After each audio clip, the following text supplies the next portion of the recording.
Chapter 1471 to 1480। क्या मैं यहाँ मरने जा रहा हूँ? ये ज़िवेन ने दहाड़ा। उसने बिजली के आदमी का सामना किया जो एक बार फिर से उस पर हमला करने वाला था। हालांकि उसे अचानक अपने शरीर से एक शक्ति का विस्फोट महसूस हुआ। जब उसने महसूस किया कि उसका शरीर पूरी तरह से ढह गया है और एक अभूतपूर्व निम्न स्तर पर है, तो उसके शरीर से एक शक्तिशाली शक्ति उठी। यह एक ऐसी शक्ति थी जो उसके शरीर के सबसे गहरे हिस्से से उठी थी, एक ऐसी शक्ति जो उसके शरीर की हर कोशिका से उबलती थी। उसके चेहरे पर खुशी की झलक दिखाई दी, लेकिन उसने एक पल के लिए भी रुकने की हिम्मत नहीं की। इस विशाल बल को उधार लेकर वह मछली की तरह उछला और जमीन पर पटक दिया। बिजली के आदमी के घातक हमलों को चकमा देते हुए एक पल में वह लगातार पीछे हट गया। बूम! बिजली आदमी की मुट्ठी जमीन में धंस गई। एक पल में अनगिनत ताकतों ने उत्पात मचाया और पूरी जमीन पागलों की तरह फट गई। फिर एक पल में कुछ मील के दायरे में जमीन सैकड़ों मीटर ऊंची पूरी तरह से पाउडर में ढह गई। इस बिजली की ताकत आदमी की मुट्ठी भयानक थी। पीछे हटते समय ये ज़िवेन चौंक गई। हालांकि उनके दिव्य विचार उनके शरीर में घूम रहे थे। उन्होंने आखिरकार इस अकथनीय शक्ति का स्रोत ढूंढ लिया। यह 9वें स्तर के उनके अत्याचारी शरीर के अलावा और कोई नहीं था। उसका अत्याचारी शरीर बहुत समय पहले 9वें स्तर में प्रवेश कर गया था, लेकिन वह 10वें स्तर को पार करने और वास्तव में पूर्णता के चरण तक पहुंचने में असमर्थ रहा था। ये ज़िवेन की कटौती के अनुसार अत्याचारी शरीर का 10वां स्तर 9वें स्तर से पूरी तरह से अलग चरण था। 10वें स्तर पर अत्याचारी शरीर को पूरी तरह से सुसंस्कृत माना जाता था और पूर्णता के करीब था। यह कई सर्वोच्च जातियों के बराबर भी था और उनके बीच के राजाओं के साथ प्रतिस्पर्धा कर सकता था। जब तक ये ज़िवेन की युद्ध शक्ति पर्याप्त थी, वह उनका मुकाबला कर सकता था। अत्याचारी शरीर का 10वां स्तर भी सबसे मजबूत शरीरों में से एक था। यहाँ तक अगर उसकी वंशावली विरासत में मिली हो, तो अत्याचारी शरीर भी मानव जाति के नए शाही शरीरों में से एक बन जाएगा। वह जन्मजात अत्याचारी शरीर था, न कि ये ज़िवेन जैसा अधिग्रहित अत्याचारी शरीर। हालांकि ये ज़िवेन अत्याचारी निकाय के 10वें स्तर को पार करने में असमर्थ रही थी। उसने 10वें स्तर की बाधा को कितनी ही बार महसूस किया, कितनी ही बार उसने साधना की, वह व्यर्थ था। वह अत्याचारी शरीर के 10वें स्तर को पार नहीं कर सका। अब एक सफलता के संकेत थे। ये ज़िवेन को आखिरकार समझ में आ गया कि वह अत्याचारी शरीर के 10वें स्तर को पार करने में क्यों असमर्थ था। ऐसा इसलिए था क्योंकि अत्याचारी शरीर के 10वें स्तर का सच्चा रहस्य टूटने और स्थापित होने में निहित था। इसलिए चाहे उसने पहले कितनी भी कोशिश की हो, प्रभाव बहुत सीमित था। लेकिन अब बिजली के आदमी द्वारा एक मृत अंत में मजबूर होने के बाद वह अंत में तोड़ने और स्थापित करने तोड़ने की पहली शर्त पर पहुंच गया। फिर पीछे खड़े होने का समय आ गया था। जब तक वह इस प्रक्रिया को पूरा कर पाता, तब तक वह अत्याचारी शरीर की 10वीं परत तक पहुंच सकता था। उनकी फीनिक्स रिजनरेशन तकनीक लगातार चल रही थी और उनकी चोटों को ठीक कर रही थी। जब तक उसे कुछ समय दिया जाता, तब तक वह स्थापना प्रक्रिया को पूरा कर पाता। दुर्भाग्य से बिजली के आदमी ने उसे यह अवसर बिल्कुल नहीं दिया। एक क्षण में वह एक बार फिर उसके सामने दौड़ पड़ा था। फिर से आगे बढ़ने से पहले उसे अपनी सांस पकड़ने का मौका भी नहीं मिला। बूम! भयानक मुट्ठी बल ने जमकर प्रहार किया, जिससे पूरी दुनिया बेहोश हो गई। मुट्ठी के बल ने एक शक्तिशाली तूफान को उड़ा दिया और सीधे विस्फोट कर दिया। ये ज़िवेन के हाथ पहले ही टूट चुके थे और उसमें प्रतिक्रिया करने की क्षमता भी नहीं थी। बिजली के आदमी की मुट्ठी उसके शरीर पर पहले ही बमबारी कर चुकी थी। टकराना! उसका शरीर एक तोप के गोले की तरह था, जो तेज और तेज सीटी की आवाज के साथ आसमान को चीरता हुआ निकल रहा था। वह सीधे उड़ा और जमीन में पटक दिया, जिससे जमीन का एक और हिस्सा पूरी तरह से ढह गया। मूल रूप से समतल जमीन पहले से ही भयानक गड्ढों से भरी हुई थी, जो कि स्वर्गीय क्लेश और ये ज़िवेन के प्रभाव में थी। विनाश और निर्माण, विनाश और निर्माण। समय, समय। ये ज़िवेन दहाड़ा और दहाड़ा। समय, उसे समय चाहिए था। यदि यह जारी रहा तो उसके पास 10वीं परत को पार करने के लिए पर्याप्त समय नहीं होगा। उसे बिजली के आदमी द्वारा बमबारी से मार दिया जाएगा। उसके शरीर की ची लगभग समाप्त हो चुकी थी। भले ही फीनिक्स पुनर्जनन तकनीक उसकी जीवन शक्ति को जला सके, इस समय कोई दूसरा रास्ता नहीं था। अचानक उसके दिमाग में एक रोशनी कौंधी। नौक्रांतियां ताइक्वान गोल्डन पिल। उसे अचानक पितृपक्ष की दी हुई औषधि की गोली याद आ गई। बिना किसी हिचकिचाहट के उसने सीधे अपने दिव्य विचारों के साथ त्यानेवान मिरर से 9 रिवॉल्यूशन ताइक्वान गोल्डन पिल को पकड़ा और सीधे अपने मुंह में डाल लिया। बूम! जिस क्षण यह 9 रिवॉल्यूशन ताइक्वान गोल्डन पिल ये ज़िवेन के मुंह में दाखिल हुई, वह तुरंत ऊर्जा की एक असीम धारा में बदल गई। यह सीधे ये ज़िवेन के शरीर में फटा और ये ज़िवेन के शरीर की हर कोशिका में फैल गया। इस समय फीनिक्स पुनर्जनन तकनीक एक ऐसी कार की तरह थी जिसमें गैस खत्म हो गई थी और अचानक गैस भर गई थी। एक पल में यह बेतहाशा भाग गया। उसके शरीर पर गंभीर चोटें नंगी आंखों से दिखाई देने वाली गति से सुधरने लगीं। उरोस थी जो उसकी छाती में पूरी तरह से धंस गई थी, वह भी इस समय धीरे धीरे ठीक हो गई। यह अब इतना डरावना नहीं लग रहा था। हुश! एक और तेज चुभने वाली आवाज थी। लाइटनिंग मैन ने एक बार फिर येशिवेन के सामने पीछा किया। लेकिन इस समय 9 रिवॉल्यूशन ताइक्वान गोल्डन पिल के पूरक के साथ येशिवेन ने पहले से ही फीनिक्स पुनर्जनन तकनीक का संचालन किया था और अपनी ताकत का काफी हिस्सा वापस पा लिया था। शुआ! उसके पीछे 2 विशाल पंख फड़फड़ाने लगे और उसकी आकृति सीधे एक काली रोशनी में बदल गई। एक पल में वह पहले ही सैकड़ों मीटर दूर दिखाई दे चुका था। लेकिन यह बिजली वाला आदमी जरा भी धीमा नहीं था। उन्होंने एक कदम आगे बढ़ाया और उनका फुटवर्क बेहद शानदार था। उसने वास्तव में एक पल के लिए येशिवेन को पकड़ा। उन दोनों ने आकाश में एक दूसरे का पीछा किया। येशिवेन के शैतान पंख पूरी तरह से फैले हुए थे और वह एक पल में सैकड़ों मील की यात्रा कर सकता था। लेकिन उसने स्वर्ग के प्रतिशोध की सीमा से बचने की हिम्मत नहीं की। सबसे पहले यह बेकार था। स्वर्ग के प्रतिशोध की सीमा उसका पीछा कर रही थी। वह बच भी गया तो भी नहीं बच सका। दूसरे, इस क्षेत्र के शैतान विशेषज्ञ स्वर्ग के प्रतिशोध में फंस गए थे। वे स्वर्ग के प्रतिशोध की शक्ति का उपयोग उन्हें फंसाने या उन्हें मारने के लिए भी कर सकते थे। लेकिन अगर वह लापरवाही से इधर उधर भागे तो यह निश्चित रूप से अधिक शैतान विशेषज्ञों का ध्यान आकर्षित करेगा। उस समय यदि आकाशीय अस्तित्व के 7वें स्तर से ऊपर का कोई विशेषज्ञ प्रकट होता है, भले ही उसके पास स्वर्ग के प्रतिशोध का संरक्षण हो, तो यह बेकार होगा। दूसरे पक्ष में निश्चित रूप से उसे मारने का साहस और क्षमता होगी। इसलिए यद्यपि वह पागलपन से भाग गया, वह केवल स्वर्ग के प्रतिशोध की सीमा के भीतर ही चला। इसने कई शैतान विशेषज्ञों को मौत के घाट उतार दिया। यदि येशिवेन चले गए तो वे भी स्वर्ग के प्रतिशोध की सीमा से बचने का अवसर ले सकते थे। लेकिन कौन जानता था, येशिवेन ने बिल्कुल नहीं छोड़ा। यह वाकई निराशाजनक था। हथियार थंडर रिट्रीब्यूशन के इतने लंबे बपतिस्मा के बाद वे शैतान विशेषज्ञ जो सेलेस्टियल बीइंग दायरे में आधा कदम थे, उन्हें भी पूरी तरह से मिटा दिया गया था। यहाँ तक वे सेलेस्टियल बीइंग रियलम विशेषज्ञ भी पहले से ही मर रहे थे और बहुत लंबे समय तक रुके नहीं रह सकते थे। केवल 100 या इतने ही लोग बचे थे। लेकिन बीच बीच में चीख पुकार मच जाती। आकाशीय बीइंग रियलम शैतान विशेषज्ञ थे जो स्वर्ग के प्रतिशोध के तहत नष्ट हो गए थे। यह एक के बाद एक आया और रुकने का समय लगभग नहीं था। यहाँ तक कि 3 शैतान नगर स्वामी भी इस समय थक चुके थे। यह अज्ञात था कि स्वर्ग के प्रतिशोध में कितने राक्षसी उपकरण नष्ट हो गए। यह कहा जा सकता है कि उन्हें भारी नुकसान हुआ। वे समय समय पर हथियार थंडर रिट्रीब्यूशन द्वारा भी मारे गए थे। यह कहा जा सकता है कि उन्हें भारी नुकसान हुआ। इस समय उनके लिए अपनी सुरक्षा करना भी मुश्किल हो गया था। उनका ये दिमाग कैसे हो सकता था कि वे येशिवेन से परेशान हों। जहां तक येशिवेन के प्रतिशोध के बाद आश्चर्यजनक हमले की बात है, वह भी स्वर्ग के प्रतिशोध के समाप्त होने तक प्रतीक्षा करेगा। उनके लिए स्वर्ग का प्रतिशोध लगभग अंतहीन था और इसका कोई अंत नहीं था। जैसे जैसे समय बीतता गया, येशिवेन की चोटें लगभग ठीक हो गई थीं। 9 रिवॉल्यूशंस ताइक्वान गोल्डन एलिक्सिर की वजह से उनकी थकी हुई रियल एलिमेंटल एनर्जी भी पूरी तरह से भर गई थी। भले ही येशिवेन ने थोड़ा सा भी खाया हो, वह तुरंत थोड़ा भर सकता था। इसके अलावा 9 क्रांतियों ताइक्वान गोल्डन एलिक्सिर में ही चिकित्सा कार्य थे। येशिवेन अंत में समझ गए कि ऐसा क्यों कहा गया था कि 9 रिवॉल्यूशन ताइक्वान गोल्डन एलिक्सिर के साथ स्वर्ग के प्रतिशोध से गुजरने की संभावना 50% से अधिक बढ़ जाएगी। यदि मूल रूप से 50% संभावना थी तो लगभग 100% संभावना थी। इस समय वह थोड़ा पछता रहा था। यदि उसने शुरुआत में 9 रिवॉल्यूशन ताइक्वान गोल्डन अमृत निगल लिया होता तो उसे इतनी मेहनत नहीं करनी पड़ती। उन्होंने तब तक इंतजार किया जब तक कि उनकी चोटें लगभग ठीक नहीं हो गईं। फिर वह मुड़ा और उसकी तलवार आसमान में उड़ गई और उस बिजली वाले आदमी की ओर कट गई। बूम! एक और भयानक विस्फोट हुआ और बिजली वाला आदमी एक कदम पीछे हट गया। हालांकि येशिवेन पहले की तरह विचलित नहीं हुई। वह केवल 7 कदम पीछे हटे और फिर उनका आंकड़ा रुक गया। यह भी उनके लिए एक बड़ी प्रगति थी। हालांकि उसका अत्याचारी शरीर अभी भी नष्ट होने के बाद पुनर्जन्म के चरण में था, यह पूरी तरह से अत्याचारी शरीर शास्त्र के 10वें स्तर में परिवर्तित नहीं हुआ था। हालांकि एक पल पहले की तुलना में पहले से ही एक बड़ा बदलाव था। इस समय शैतान विशेषज्ञों ने भी येशिवेन में बदलावों पर ध्यान दिया। शुरुआत में जब येशिवेन ने बिजली से चलने वाले आदमी का सामना किया तो उसके पास वापस लड़ने की ताकत नहीं थी। वह लगभग हर बार उड़ा दिया गया था और हर बार बेहद रोमांचकारी था। वह लगभग सीधे मारा गया था। लेकिन अब वह केवल 7 कदम पीछे हटे। निस्संदेह यह उनके लिए अत्यंत चौंकाने वाला परिणाम था।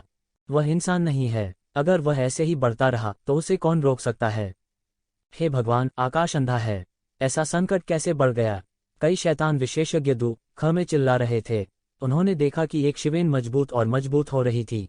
वे दुख में चीखे बिना नहीं रह सके। वे केवल तभी जीवित रह सकते थे जब यक्षिवेन की मृत्यु हो जाती। अगर यक्षिवेन नहीं मरती तो वे निश्चित रूप से मर जाते। इतने कम समय में उन दिव्य क्षेत्र शैतान विशेषज्ञों में से आधे को मार डाला गया था, आधे से भी कम को छोड़ दिया गया था। बाकी भी दिव्य क्षेत्र दूसरे और तीसरे आकाशीय क्षेत्र के विशेषज्ञ थे। जब तक ये जिवेन कुछ देर के लिए रुकी रही तब शायद वे पहले मर जाएंगे। ये जिवेन अपने शरीर में शक्ति को हर मिनट और सेकंड में बढ़ते हुए महसूस कर सकती थी। उसका अत्याचारी शरीर धीरे धीरे 10वें स्तर की ओर धकेल रहा था। उनके चेहरे पर खुशी का भाव था। अचानक वह दहाड़ा और फिर से बिजली वाले आदमी की ओर बढ़ा। ये जिवेन के लिए भले ही उसकी ताकत कम थी, फिर भी उसने अंदर घुसने की हिम्मत की। अब यह उल्लेख नहीं है कि वह लगातार विनाश और स्थापना की प्रक्रिया को पूरा कर रहा था। वास्तव में दोनों पक्षों के बीच का अंतर पहले जितना बड़ा नहीं था। इसके विपरीत यह और भी छोटा था। वह अंदर जाने की हिम्मत कैसे नहीं कर सकता था। उनके लिए यह एक तरह का प्रशिक्षण था। जब तक यह प्रशिक्षण था उसे डरने की कोई बात नहीं थी। हुश, ये जिवेन का चित्र शून्य को चीर गया। उसका भौतिक शरीर पहले ही एक अत्यंत भयानक स्तर पर पहुंच चुका था। कई दिव्य क्षेत्र साधकों के भौतिक शरीर उसके द्वारा दिए गए एक झटके का सामना नहीं कर सकते थे। वह जरा सी भी के बिना दौड़ते हुए शून्य को भी फाड़ सकता था। ये देखा जा सकता था कि ये जिवेन कितनी भयानक थी। उनका भौतिक शरीर पहले से ही कुछ हद तक मजबूत हो चुका था। जैसा कि कहा जाता है, ताकत रास्ता दिखाती है। उन्हें अब इस प्रवृत्ति का थोड़ा सा आभास हो गया था। बूम! ऊर्जा ने एक विशाल शॉकवेव बनाई जो बह रही थी। ये जिवेन और लाइटनिंग मैन एक दूसरे के खिलाफ लड़े।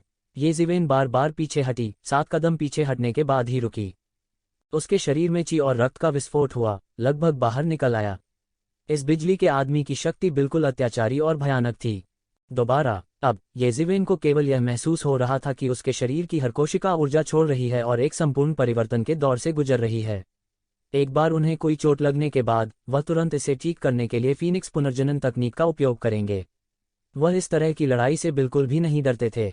9 रिवॉल्यूशन ताइक्वान गोल्डन पिल द्वारा प्रदान की गई अंतहीन ऊर्जा के साथ ये जिवेन बिजली से चलने वाले आदमी के साथ बेईमानी से लड़ सकता था। ये जिवेन फिर से बाहर निकली। लंबी तलवार आकाश में चुभ गई और आकाश के नीचे ठंडी रोशनी चमक उठी। Boom boom boom! ये जिवेन और यह लाइटनिंग मैन लगातार टकरा रहे थे। हर टक्कर पूरी दुनिया को भूकंप की तरह हिंसक रूप से हिला देगी। आकाश ढह जाएगा और पृथ्वी डूब जाएगी। ये जिवेन का भौतिक शरीर अजेय था। इस बिजली से चलने वाले मनुष्य के भौतिक शरीर को भी असंख्य स्वर्गीय नियमों से संघनित किया गया था। यह अतुलनीय रूप से कठिन भी था। दोनों पक्षों के बीच टकराव निश्चित रूप से एक अजीब के खिलाफ एक तैसा के रूप में वर्णित किया जा सकता है। ये जिवेन मौत से नहीं डरती थी, लेकिन बिजली वाला आदमी नहीं जानता था कि मौत क्या है। वह विशुद्ध रूप से महान मार्ग के सिद्धांतों से संघनित था, अतः मृत्यु उसके लिए कुछ भी नहीं थी। 6 कदम! ये जिवेन को बिजली के आदमी ने एक बार फिर दस्तक दी। हालांकि वह 7 कदम पीछे नहीं हटे, इसके बजाय वह 6 कदम पीछे हट गया। यह केवल 1 कदम था, लेकिन यह एक जिवेन के लिए उसकी प्रगति का प्रतिनिधित्व करता था। शिकार को देखकर ये जिवेन और भी उत्साहित हो गई, तो वह एक बार फिर उस बिजली वाले आदमी को मारने के लिए झपटा। Boom boom boom! हर टक्कर के साथ ये जिवेन की ताकत बढ़ती जाएगी और उसका तानाशाह शरीर भी धीरे धीरे अपना पराक्रम प्रकट करने लगा था। 5 कदम, 4 कदम, 3 कदम, 2 कदम, 1 कदम, कोई हलचल ही नहीं हुई। ये जिवेन उन शैतानों की नज़रों में आश्चर्यजनक गति से बढ़ रही थी। यह कहा जाना चाहिए कि उसका अत्याचारी शरीर आश्चर्यजनक गति से 10वीं परत की ओर बढ़ रहा था। वे शैतान इस समय तक मारे जा चुके थे या घायल हो चुके थे। शैतान जाति के केवल 3 सिटी लॉर्ड्स अभी भी अपना भरण पोषण करने के लिए संघर्ष कर रहे थे। ये जिवेन ने कुछ समय के लिए बिजली के आदमी को नहीं मारा था। हालांकि वह कुछ समय के लिए भी नहीं हारे थे, इसलिए स्वर्गीय क्लेश को पार करने का समय बहुत देर से आया था। ये शैतान अंततः इस भयानक स्वर्गीय क्लेश का विरोध करने में असमर्थ थे और एक के बाद एक नष्ट हो गए थे। मूल रूप से ये जिवेन का क्लेश पहले से ही काफी भयानक था। यह कहने की बात नहीं है कि क्लेश शक्ति को उन्नत करने के लिए सैकड़ों हजारों शैतान थे। भले ही उन्होंने भी दिव्य क्षेत्र में प्रवेश किया हो, उनके लिए अब तक टिके रहना आसान नहीं था। तीनों शहर के स्वामी बने रहने में सक्षम थे क्योंकि उन्होंने दिव्य क्षेत्र इंटरमीडिएट चरण में प्रवेश किया था। लेकिन फिर भी वे पहले से ही बहुत लज्जित थे। उनके शरीर की रक्षा करने वाले कई उपकरण गिर गए थे। केवल अपनी शारीरिक शक्ति के साथ उन्होंने ये जिवेन की तरह क्लेश का सामना करने की हिम्मत नहीं की। मूल रूप से ये जिवेन ने इन हथियारों के खिलाफ मुसीबत का सामना करने की हिम्मत नहीं की थी।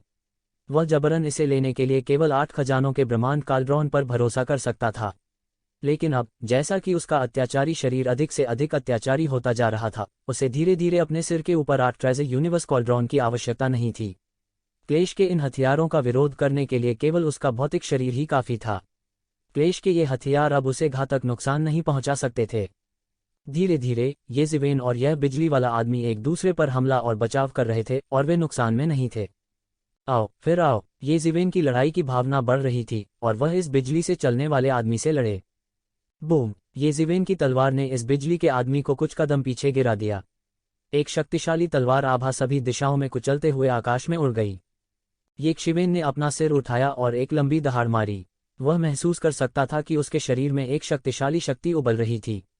थोड़ा थोड़ा करके यह अंत में शीर्ष पर पहुंच रहा था। बूम! अचानक ये शिवेन के शरीर में पागलपन की लहर दौड़ गई। स्वर्ण देवत्व लहर की तरह उछला। उनका पूरा व्यक्तित्व एक भगवान की तरह लग रहा था। उसके शरीर में एक शक्तिशाली शक्ति उबल रही थी। 10वें स्तर का अत्याचारी शरीर, यह 10वें स्तर का अत्याचारी शरीर था। ये शिवेन महसूस कर सकता था कि उसकी ताकत पहले की तुलना में नाटकीय रूप से बदल गई थी। अब भले ही उसे दिव्य क्षेत्र के 4थे स्तर के स्वामी के साथ लड़ना पड़े, उसे विश्वास था कि वह उन्हें हरा सकता है।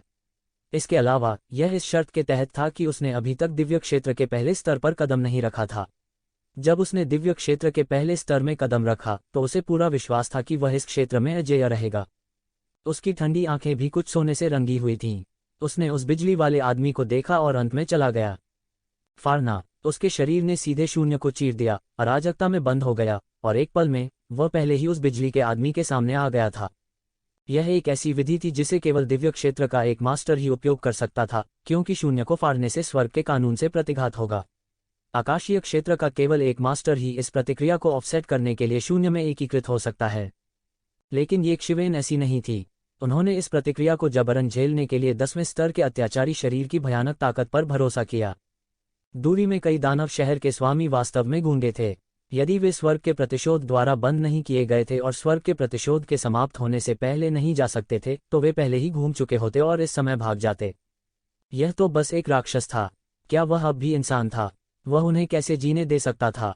बूम! ये ज़िवेन ने अपनी 5 उंगलियों को मुट्ठी में जकड़ लिया और जब उसने मुक्का मारा तो उसकी सुनहरी मुट्ठी अंतहीन सुनहरी रोशनी से खिल उठी। बूम! लाइटनिंग मैन के पास प्रतिक्रिया करने का समय नहीं था और उसे ये शिवेन ने उसी जगह मुक्का मारा। 10वें स्तर पर आगे बढ़ने के बाद ये ज़िवेन की गति में भी जबरदस्त बदलाव आया था। बिजली से चलने वाला आदमी जो मूल रूप से ये शिवेन की बराबरी कर सकता था, अब ये ज़िवेन की बराबरी करने में पूरी तरह से असमर्थ था। ये शिवेन द्वारा मुक्का मारने से पहले उसके पास प्रतिक्रिया करने का समय भी नहीं था। यहाँ तक कि गति बहुत तेज होने के कारण यह बिजली वाला आदमी उड़ भी नहीं पाया। इसके बजाय उसकी पूरी छाती को ये ज़िवेन द्वारा मुक्का मारा गया था और एक बड़ी दरार थी जो सीधे एक ब्लैक होल बना रही थी। यदि यह एक सामान्य प्राणी होता तो चोट की यह मात्रा उसे गंभीर रूप से घायल करने के लिए पर्याप्त होती, भले ही वह उसे तुरंत न मारती। लेकिन बिजली से चलने वाले मनुष्य के लिए जो मूल रूप से निर्जीव था, यह कुछ भी नहीं था। लगभग तुरंत ही, लगभग बिना किसी झिझक के, उसके हाथ में लंबे हलबर्ड ने मौके पर ही ये ज़िवेन की ओर जोर दिया। ठूश! एक कान छिदवाने वाली आवाज थी और लंबे परशु ने एक लंबे अजगर की तरह हमला किया। हालांकि ये ज़िवेन की प्रतिक्रिया तेज थी और उसने सीधे एक हाथ से लंबे परशु को पकड़ लिया। बूम! सोने और लोहे के टकराने की तेज आवाज हुई। वह लंबा हलबर्ड वास्तव में ये शिवेन के हाथ से पकड़ा गया था। लंबा हलबर्ड उसके हाथ में फिसल गया और इसने सीधे चिंगारी के फटने का कारण सभी दिशाओं में छींटे मारे। उसका लंबा परशु अब ये ज़िवेन को कोई बुनियादी नुकसान नहीं पहुंचा सकता था, जो पहले ही अत्याचारी शरीर के 10वें स्तर में कदम रख चुका था। हाँ, तू! ज़िवेन जोर से चिल्लाया और सीधे बिजली वाले आदमी को एक हाथ से उठा लिया। फिर उसने अचानक बिजली के आदमी को जमकर फेंका। बूम! बिजली आदमी को सीधे जमीन में फेंक दिया गया और भयानक बल ने सीधे जमीन में एक बड़ी दरार को तोड़ दिया। फिर आसमान से एक सुनहरी चमक कटी और एक शिवेन के हाथ में लंबा हलबर्ड भी तुरंत एक शिवेन द्वारा फेंका गया। इसने सीधे आकाश को काट दिया और सीधे उस बिजली के आदमी को पकड़ लिया जो फिर से जमीन पर उठने के लिए संघर्ष कर रहा था। बूम! फिर एक और तेज आवाज हुई और एक शिवेन द्वारा फेंकी गई भयानक ताकत ने सीधे सैकड़ों मीटर तक पूरी जमीन को तहस नहस कर दिया। बिजली वाला आदमी मौत से बिल्कुल भी नहीं डरता था। उसने सीधे उस लंबे परशु को पकड़ लिया जिसे एक हाथ से उसके शरीर पर कीलों से ठोंक दिया गया था और वापस लड़ने के लिए उठना चाहता था। हालांकि ये ज़िवेन उसे यह अवसर कैसे दे सकती थी? उसने आकाश में एक विशाल परछाई को फाड़ा और पल भर में उस बिजली वाले आदमी के सामने आ गया। फिर उसने अपना बड़ा हाथ बढ़ाया और उसे उस बिजली वाले व्यक्ति के सिर की ओर दबाया। बूम! बिजली गिरने वाले आदमी का सिर सीधे येज़ेवेन ने मौके पर ही कुचल दिया। अनगिनत बिजली की ऊर्जा को येज़ेवेन ने मौके पर ही अवशोषित कर लिया और इसने अत्याचारी शरीर के 10वें स्तर में बहुत प्रगति की। फिर येज़ेवेन बिल्कुल नहीं रुका। उसने सीधे बिजली के आदमी के अन्य हिस्सों पर ठोकर खाए और सारी ऊर्जा उसके शरीर में समाहित हो गई। उसके शरीर में गति लगातार बढ़ रही थी और अत्याचारी शरीर का 10वां स्तर इस बल द्वारा पूरी तरह से स्थिर हो गया था। जैसे ही बिजली वाला आदमी कुचला गया, आकाश में क्लेश के बादल धीरे धीरे छंट गए। इस समय येज़ेवेन ने कुछ ऐसा किया जिससे 3 राक्षसों की जाति के शहर के मालिक लगभग डर गए। उसकी आकृति सीधे हवा में उड़ गई और फिर एक बड़े हाथ में बदल गई, सीधे मौके पर मौजूद विपत्ति के बादलों की ओर। बूम! पूरे क्लेश के बादल सीधे उसके द्वारा कुचले गए और ऊर्जा की एक अंतहीन धारा में बदल गए जो उसके शरीर में समाहित हो गई। उसकी गति एक बार फिर आसमान छू गई। क्या वह इंसान है? उसकी हिम्मत कैसे हुई इस तरह आकाश को भड़काने की? हालांकि स्वर्ग की इच्छा भी स्वर्ग के प्रतिशोध की समाप्ति के बाद वापस ले ली गई थी और शेष विशुद्ध रूप से स्वर्ग के प्रतिशोध की ऊर्जा थी। उन्होंने कभी किसी के बारे में नहीं सुना था जो ऐसा करने का साहस करता था और ऐसा कर सकता था, लेकिन अब उन्होंने येज़ेवेन से सुना। वे कैसे चौंक नहीं सकते थे? यह ऐसा था जैसे उन्होंने भूत देखा हो। जैसे ही क्लेश के बादल छंटे, येज़ेवेन ने महसूस किया कि दिव्य क्षेत्र की बाधा जो उसे दबा रही थी अंत में गायब हो गई और उसकी साधना अंततः दिव्य क्षेत्र में बिना किसी बाधा के टूट गई। आकाशीय क्षेत्र प्रथम स्तर। येज़ेवेन की आभा ने आखिरकार एक ही बार में दिव्य क्षेत्र के पहले स्तर में कदम रखा, जो पहले से 10 गुना अधिक मजबूत था। इसके अलावा येज़ेवेन के शरीर में 9 क्रांतियों ताइक्वान गोल्डन अमृत की ऊर्जा पूरी तरह से समाप्त नहीं हुई थी। भले ही येज़ेवेन को दिव्य लोक के पहले स्तर पर भेजा गया था, फिर भी भारी मात्रा में ऊर्जा समाप्त नहीं हुई थी। एक बार में येज़ेवेन ने दिव्य क्षेत्र के पहले स्तर को एक झटके में स्थिर कर दिया और दिव्य क्षेत्र के पहले स्तर के शिखर की ओर बढ़ रहा था। वर्तमान येज़ेवेन अतुलनीय रूप से शक्तिशाली था, एक पौराणिक देवता की तरह स्वर्ग और पृथ्वी के बीच खड़ा था, सब कुछ दबा रहा था। उसने आखिरकार आकाशीय क्षेत्र में कदम रखा। अब येज़ेवेन आखिरकार अपनी ताकत का अनुभव कर सकती थी। मूल रूप से उसे अंतरिक्ष को चकनाचूर करने में सक्षम होने के लिए अपनी सारी शक्ति का उपयोग करने की आवश्यकता थी, लेकिन अब वह केवल अपनी शारीरिक शक्ति से आसानी से अंतरिक्ष को चकनाचूर कर सकता था। और इस समय ज्यादा दूर नहीं, 3 डेविल सिटी लॉर्ड्स उस क्षण थोड़े स्तब्ध थे जब स्वर्ग प्रतिशोध गायब हो गया था। गायब हो गया, दिव्य क्षेत्र का स्वर्ग प्रतिकार गायब हो गया। उनके लिए यह समय की एक बहुत ही लंबी अवधि थी, यहाँ तक उन्हें यह एहसास भी दे रही थी कि यह उस समय से अधिक लंबा था जिसे उन्होंने जन्म के बाद से अनुभव किया था। हर मिनट और हर सेकंड पीड़ा की सदी की तरह था। यहाँ तक एक लंबी अवधि भी थी जब उन्हें लगा कि यह स्वर्गीय प्रतिशोध कभी खत्म नहीं हो सकता। हालांकि उन्होंने खुद महसूस किया कि यह विचार बेतुका था, लेकिन इसने उन्हें ऐसा महसूस कराया। अब जब यह अचानक समाप्त हो गया तो वे इसके आदी नहीं थे। क्या यह वास्तव में खत्म हो गया है? जब उन्होंने महसूस किया कि यह वास्तव में खत्म हो सकता है, तो उनका पहला विचार येज़ेवेन के साथ परेशानी का पता लगाना और उसे कमजोर अवस्था में मारना नहीं था। ये कैसा मजाक था? क्या येज़ेवेन ऐसा लग रहा था जैसे वह कमजोर अवस्था में था? इसके विपरीत वर्तमान येज़ेवेन इतिहास की सबसे कमजोर स्थिति में नहीं था, इसके विपरीत वह इतिहास की सबसे शक्तिशाली स्थिति में था। उसके दायरे ने आकाशीय क्षेत्र के पहले स्तर में कदम रखा था। अत्याचारी शरीर शास्त्र के साथ मिलकर एक ही बार में 10वें स्तर तक टूट गया, जिससे उसकी युद्ध शक्ति बहुत भयानक हो गई। मूल रूप से उनमें अभी भी येज़ेवेन को दबाने का आत्मविश्वास था, लेकिन फिर भी उसे मारने के लिए 3 लोगों को एक साथ काम करने की आवश्यकता थी। लेकिन अब येज़ेवेन, जिसने आकाशीय क्षेत्र में कदम रखा था, ने उन्हें एक भयानक एहसास दिया कि वे उसकी बराबरी नहीं कर सकते। इस समय उनकी पहली प्रतिक्रिया सभी दिशाओं में बिखर जाने की थी। वे अच्छी तरह जानते थे कि अगर वे एक साथ भागने का फैसला करते हैं तो उन्हें निश्चित रूप से कुछ आश्वासन मिलेगा। हालांकि इस बात की अधिक संभावना थी कि वे एक झटके में येज़ेवेन द्वारा पकड़े जाएंगे। इसके अलावा उन्होंने अपनी आंखों से देखा था कि कैसे येज़ेवेन ने उस बिजली से चलने वाले आदमी को उड़ा दिया था। उन्होंने नहीं सोचा था कि ये तीनों हाथ मिलाने पर भी येज़ेवेन का मुकाबला कर पाएंगे। आखिरकार येज़ेवेन उनके जैसे स्तर की प्रतिद्वंद्वी नहीं थी। तुम्हें क्या लगता है? तुम कहाँ जा रहे हो? येज़ेवेन ने उपहास किया। उसकी आंखों में घृणा का भाव आ गया। वह अभी भी उस राहत को स्पष्ट रूप से याद कर सकता था जब उस बूढ़ी महिला ने उसकी आंखों के सामने विस्फोट किया था।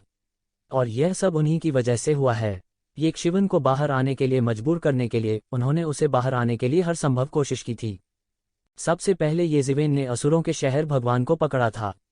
उसने अपनी लंबी तलवार उठाए, अपना हाथ उठाया और सैकड़ों मीटर लंबी एक चौंकाने वाली तलवार की ऊर्जा को गिरा दिया। टकराना। असुर नगर भगवान ने महत्वपूर्ण क्षण में सबसे घातक तलवार ऊर्जा को चकमा दिया। हालांकि उसके पूरे हाथ को यक्षिवेन की तलवार से खूनी धुंध में उड़ा दिया गया था। इस समय उसने पीछे मुड़कर देखने की हिम्मत भी नहीं की। वह बस अपनी बुद्धि से डर गया था। क्या यह अभी भी एक इंसान था जिसने अभी अभी स्वर्ग के क्षेत्र में कदम रखा था? वह केवल एक भयंकर देवता था, एक मारने वाला देवता। अगर उसने इसे अपनी आंखों से नहीं देखा होता तो उसे इस पर बिल्कुल भी विश्वास नहीं होता। भविष्य में क्या बदला? क्या वो अभी भी यक्षिवेन से दोबारा मिलने नहीं जा रहा था? यह बहुत भयानक था। वो येजिवेन को फिर से देखने के बजाय बदला नहीं लेना चाहेगा।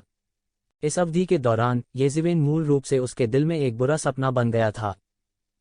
तुम्हें लगता है कि तुम बच सकते हो? येजिवेन ने देखा कि असुर शहर के भगवान ने शून्य को फाड़ दिया और वैकल्पिक स्थान से भागने वाले थे। उसने तुरंत अपनी 5 उंगलियों को मुट्ठी में जकड़ लिया और मुक्का मारा। बूम! बढ़ती मुट्ठी की शक्ति बह गई और अंतहीन शून्य को तोड़ते हुए अंतहीन ऊर्जा तरंगे फैल गईं।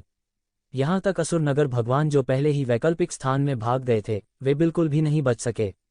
उसे यक्षिवेन की मुक्के की ताकत से मौके पर ही चोट लग गई। टकराना! वो सीधे यक्षिवेन की मुट्ठी से एक खूनी धुंध में फट गया। उसके शरीर का रक्त यानयुवान दर्पण द्वारा पूरी तरह से अवशोषित कर लिया गया था। इस समय येजिवेन ने अपनी निगाहें महान दानव शहर के भगवान और मूल दानव शहर के भगवान की ओर लगाईं।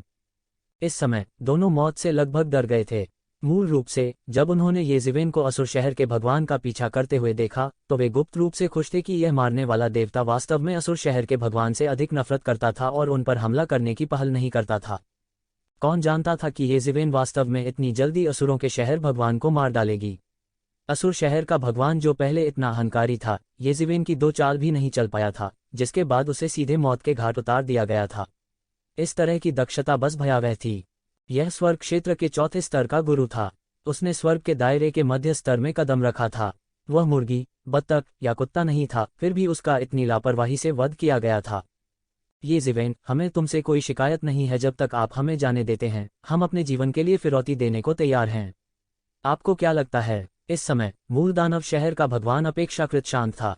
वह भागते समय चिल्लाया, इस उम्मीद में कि येजिवेन उसे जाने देगा। फिरौती! येजिवेन ने कहा, यह सही है, फिरौती। इससे कोई फर्क नहीं पड़ता कि आप कितना चाहते हैं, हम आपके लिए इसे बढ़ाने का तरीका खोज सकते हैं। हम इस बार गलत थे। हम आपको भविष्य में फिर से उकसाएंगे नहीं। मूल दानव शहर के भगवान ने देखा कि येजिवेन कुछ ललचा गया था और तुरंत कहा, हालांकि इस बार उसे बहुत खून बहना होगा, फिर भी यह अपनी जान गंवाने से बेहतर था। जहां तक ऋण से मुकरने की बात है, यह कुछ ऐसा था जिसके बारे में उसने कभी सोचा भी नहीं था। कारण बहुत साधारण था। असुर शहर के भगवान ने केवल एक बार येजिवेन पर घात लगाकर हमला किया था और अब तक उनका पीछा किया गया था, यहां तक उनकी जान भी चली गई थी। यदि वे अपनी बात न रखने का साहस करते हैं तो भविष्य में इसके परिणाम भयानक होंगे। मेरे गधे को गिने! येजिवेन ने ठंडे शब्दों में इन शब्दों को उगल दिया, जाओ और उन मनुष्यों से पछताओ जिन्हें तुमने मारा। पश्चाताप! हम पश्चाताप करने को तैयार हैं। इस समय महान दानव शहर भगवान जल्दी से चिल्लाया। ठीक है, तो आप पश्चाताप करने के लिए नरक में जा सकते हैं। येजिवेन ने उपहास किया और उसके पीछे दानव के पंख सीधे फैल गए। एक पल में वह पहले से ही महान दानव शहर के भगवान के साथ पकड़ा गया था और अचानक नीचे गिर गया। टकराना! महान दानव शहर के भगवान के पास चकमा देने का समय नहीं था और सीधे येजिवेन के पैर से रौंदा गया था। 10वीं परत में प्रवेश कर चुके अत्याचारी शरीर की शक्ति अकल्पनीय थी। एक स्टंप ने महान दानव शहर भगवान के शरीर को सीधे टुकड़ों में कुचल दिया।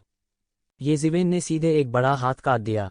सिर को छोड़कर महान दानव शहर के भगवान के शरीर के अन्य हिस्सों में खून की धुंध के ढेर में विस्फोट हो गया और त्यानयुवान दर्पण द्वारा अवशोषित कर लिया गया। जहां तक की बात है, यक्षिवेन ने उसे रख दिया। यह इस बात का प्रमाण था कि येजिवेन ने दिव्य लोक के 4थे स्तर के शैतान का सिर काट दिया था। फिर येजिवेन ने तुरंत मूल दानव शहर भगवान का पीछा किया। हालांकि मूल दानव शहर के भगवान ने जानबूझकर महान दानव शहर के भगवान से पूरी तरह से अलग भागने का रास्ता चुना। दानव पंखों को खोलने के बाद येजिवेन की गति बहुत तेज थी। एक पल में वह पहले ही फिर से पकड़ चुका था। बजना! येजिवेन के हाथ में लंबी तलवार पागलपन से एक तेज प्रकाश उत्सर्जित कर रही थी। फिर यह शून्य में अनगिनत तलवार प्रकाशों में विभाजित हो गया और एक तलवार कमल में संयुक्त हो गया। फिर यह मूल डेविल सिटी लॉर्ड के शरीर पर गड़गड़ाहट की आवाज के साथ गिरा। बूम! मूल दानव सिटी लॉर्ड के शरीर को अनगिनत तलवार कमलों द्वारा मौके पर ही टुकड़ों में कुचल दिया गया था और रक्त की धुंध में बदल गया था, जिसे त्यानयुवान दर्पण द्वारा अवशोषित कर लिया गया था। अचानक ये जिवेन के शरीर से एक जोर की दहाड़ निकली और फिर उसके शरीर से एक विशाल दानव छाया प्रकट हुई। यह कोई और नहीं बल्कि येमो थे। लेकिन इस बार यह येमो का शरीर नहीं था बल्कि येमो की आत्मा का निशान था। ये जिवेन, इतना खून क्यों हुई? तुमने कितने शैतानों को मारा है? येमो के चेहरे पर कुछ खुशी का भाव था। यह डेविल डोमेन है। तो आपने डेविल डोमेन में प्रवेश कर लिया है? हाँ। ये जिवेन ने एक लंबी कहानी को छोटा किया और उसे उन चीजों के बारे में बताया जो येमो के गहरी नींद में चले जाने के बाद हुई थीं। येमो एक पल के लिए चुप हो गया और फिर बोला, मैं इस मामले में आपकी मदद नहीं कर सकता क्योंकि मैंने इन दिव्य लोक के शैतानों के रक्त क्यूई को अवशोषित कर लिया है। मैंने अस्थायी रूप से आत्मा का एक निशान जगाया है। जहां तक भाग का सवाल है, मुझे नहीं पता कि इसमें कितना समय लगेगा। मूल रूप से जब आप डेविल डोमेन में थे, मैं चाहता था कि आप डेमन किंग के डिवाइन ट्रेजरी को खोजने के लिए डेविल डोमेन में लॉस्ट लैंड पर जाएं। उस समय आपकी साधना में भी बहुत बड़ा सुधार होगा, लेकिन अब लगता है कि इंपीरियल कोर्ट स्ट्रगल ज्यादा महत्वपूर्ण है। मैं ज्यादा कुछ नहीं कहूंगा। इस दौरान आप केवल अपने आप पर भरोसा कर सकते हैं। मैं जल्द ही फिर से गहरी नींद में सो जाऊंगा। इतना कहने के बाद येमो का फिगर धीरे धीरे दुनिया से गायब होने लगा। ये शिवेन ने इसकी परवाह नहीं की। इस समय येमो का जागरण वास्तव में उनके लिए एक बड़ा आश्चर्य था। हालांकि वह यह भी जानता था कि येमो के लिए अब जागना असंभव था। ज्यादा से ज्यादा उसकी आत्मा का एक अंश जाग जाएगा। कोई जमीन। ये जिवेन ने इस नाम को पढ़ा। चूंकि येमो ने यह स्थान कहा है, तो यह वह स्थान होना चाहिए जहां दानव राजा, जिसका वह पहले पीछा कर रहा था, ने दिव्य खजाने को दफन किया था। लेकिन येमो ने भी और जानकारी देने से मना कर दिया। यहां तक डेविल डोमेन के कई दानव राजा, ये जिवेन अभी भी नहीं जानते थे कि किस दानव राजा येमो का अनुसरण किया था। हालांकि वह इन चीजों का पता नहीं लगा सका। ये शिवेन ने इसके बारे में ज्यादा नहीं सोचा। उसने तुरंत डेविल विंग्स को खोल दिया और डेविल डोमेन और ये कबीले की सीमा की दिशा में उड़ गया। यह स्थान अधिक समय तक नहीं रह सका। शैतानों के पूरे शहर को ये जिवेन ने स्वर्ग के प्रतिशोध के साथ मार डाला था। इतना बड़ा मामला जल्द ही शैतान जाति के उच्चाधिकारियों को सचेत कर देगा और उस समय उन्हें डर था कि एक और जांच अपरिहार्य होगी। इसके अलावा इंपीरियल कोर्ट स्ट्रगल पहले ही शुरू हो चुका था। मेरा इंतजार करना। ये जिवेन की आंखें अतुलनीय रूप से दृढ़ थीं। ये जिवेन की गति बहुत तेज थी जब उसने अपने दानव पंखों को पूरी तरह से खोल दिया। साथ ही वह पहले ही दिव्य क्षेत्र में कदम रख चुका था, इसलिए वह दिव्य क्षेत्र की कुछ तकनीकों का उपयोग कर सकता था। जब वह पहली बार आया था, उसकी तुलना में यह पूरी तरह से अलग था। भले ही उसे मानव दानव युद्ध क्षेत्र से गुजरना पड़ा, लेकिन ये कबीले द्वारा नियंत्रित युद्ध के मैदान के दूसरी तरफ लौटने में उसे केवल आधा दिन लगा। जब वह ये कबीले द्वारा नियंत्रित युद्ध के मैदान के दूसरी ओर लौटा, तो उसे लगा जैसे एक जीवन भर बीत गया हो। हालांकि अभी केवल 2 साल ही हुए थे, ऐसा लगा जैसे एक जीवन भर बीत गया हो। आकाशीय क्षेत्र में कदम रखने का मतलब था कि उसने प्राचीन बैरेंस के शीर्ष रैंकों में कदम रखा था। यद्यपि वह 7वें स्तर के दिव्य क्षेत्र के विशेषज्ञों जितना मजबूत नहीं था, फिर भी वह एक बड़ा शॉट था। और सबसे महत्वपूर्ण बात यह है कि आकाशीय क्षेत्र उनके सुरक्षात्मक ताबीज के बराबर था। 200 वर्ष की आयु में दिव्य क्षेत्र में कदम रखना आश्चर्यजनक था। जब तक उच्च अधिकारी मूर्ख नहीं हैं, उन्हें पता होना चाहिए कि इसका क्या मतलब है। साथ ही वे उसकी रक्षा करने की पूरी कोशिश करेंगे और उसे जान से मारने की धमकी देना जारी नहीं रखेंगे।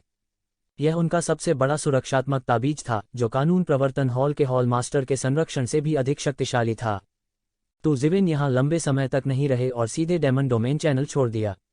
हालांकि उन्हें डेमन डोमेन चैनल से निर्वासित कर दिया गया था, वास्तव में उन्हें कोई नहीं देख रहा था।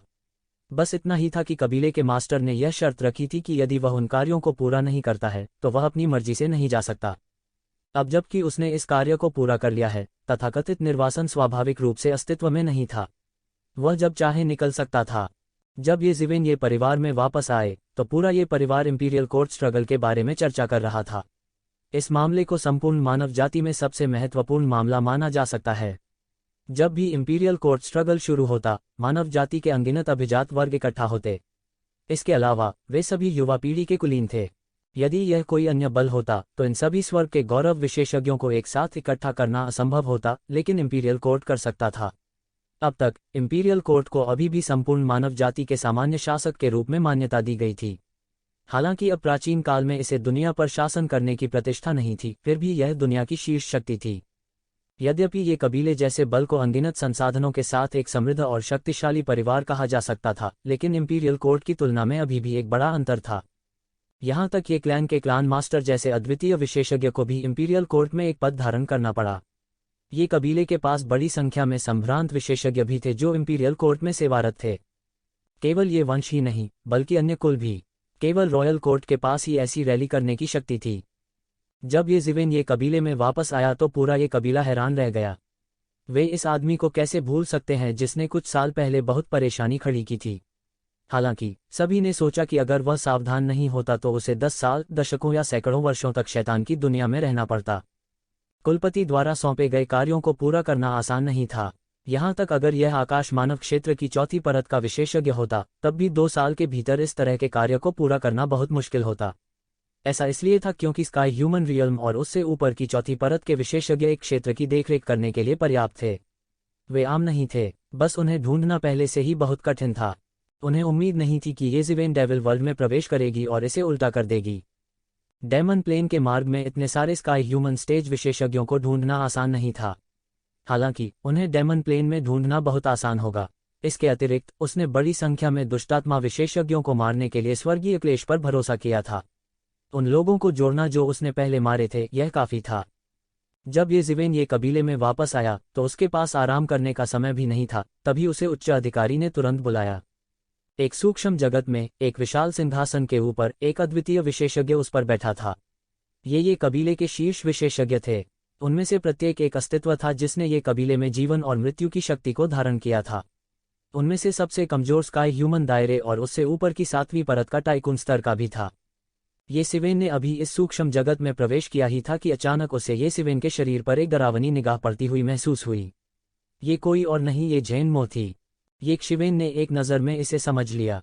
ये झेनमो का वास्तविक शरीर नहीं था बल्कि एक अवतार था जो दिव्य भावना के साथ आया था। वास्तव में इस सूक्ष्म जगत में कुछ ही ऐसे थे जो अपने वास्तविक शरीर के साथ आए थे। उनमें से अधिकांश केवल आत्मा के अवतार थे।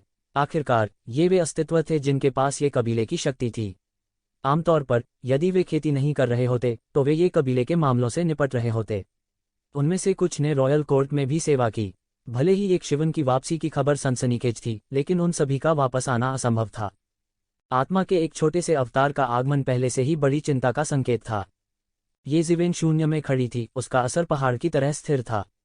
हालांकि उसने अभी अभी स्काई ह्यूमन दायरे की पहली परत में कदम रखा था। 9 रिवॉल्यूशंस ताइक्वान गोल्डन पिल की शेष औषधीय शक्ति के साथ ये जिवेन ने सीधे स्काई ह्यूमन दायरे की पहली परत के शिखर पर कदम रखा। उसका असर पूरी तरह से संयमित था, बिना इस भावना के कि वह अपनी सांस को रोक पाने में असमर्थ है। जब उसने एक नए क्षेत्र में कदम रखा था, ये जिवेन ने नजर घुमाई। ये शीर्ष विशेषज्ञ ये कबीले के सभी स्तंभ थे। अतीत में उनके पास उन्हें देखने की योग्यता भी नहीं थी, लेकिन अब वह एक नज़र में उनके भूतों को देख सकते थे। हालांकि कारण का एक बड़ा हिस्सा यह था कि वे केवल आत्मा के अवतार थे। यह दिखाने के लिए पर्याप्त था कि ये जिवेन की वर्तमान ताकत उस समय से पूरी तरह से अलग थी जब वह अभी ये कबीले में लौटा था। तुम छोटे कमीने हो, तुम वास्तव में प्रकट होने और कबीले मास्टर द्वारा निर्धारित नियमों का उल्लंघन करने का साहस करते हो। मुझे लगता है कि तुम वास्तव में जीना नहीं चाहते हो। बोलने वाला पहला व्यक्ति वास्तव में कोई और नहीं था, लेकिन ये झेनमो। यहाँ तक ये कियान ने केवल ये जिवेन की ओर से उदासीनता से देखा। ये झेनमो के नेतृत्व में वह स्पष्ट रूप से किनारे से देखने का इरादा रखता था। इस मामले का आपसे क्या लेना देना है? आप अपने डेविल डोमेन मार्ग की रखवाली करने के बजाय यहाँ क्या कर रहे हैं? ये जिवेन ने उपहास के साथ कहा। ये झेनमो बहुत असभ्य थी, इसलिए स्वाभाविक रूप से वो उसे एक अच्छा रवैया नहीं देंगे। चूहों को पकड़ने वाला कुत्ता, अपने काम से काम रखो। ये झेनमो अचानक उग्र हो गए और उनका चेहरा लाल हो गया। दूसरे टाइकून भी अपनी हंसी रोक रहे थे। यह देखना दुर्लभ था कि ये झेनमो, जो एक शौचालय के गड्ढे में एक पत्थर की तरह था, वास्तव में इस समय शब्दों में पराजित हो गया था। बहुत से लोग गुप्त रूप से प्रसन्न भी थे और जिस तरह से उन्होंने ये जिवेन को देखा वह भी बहुत बेहतर था।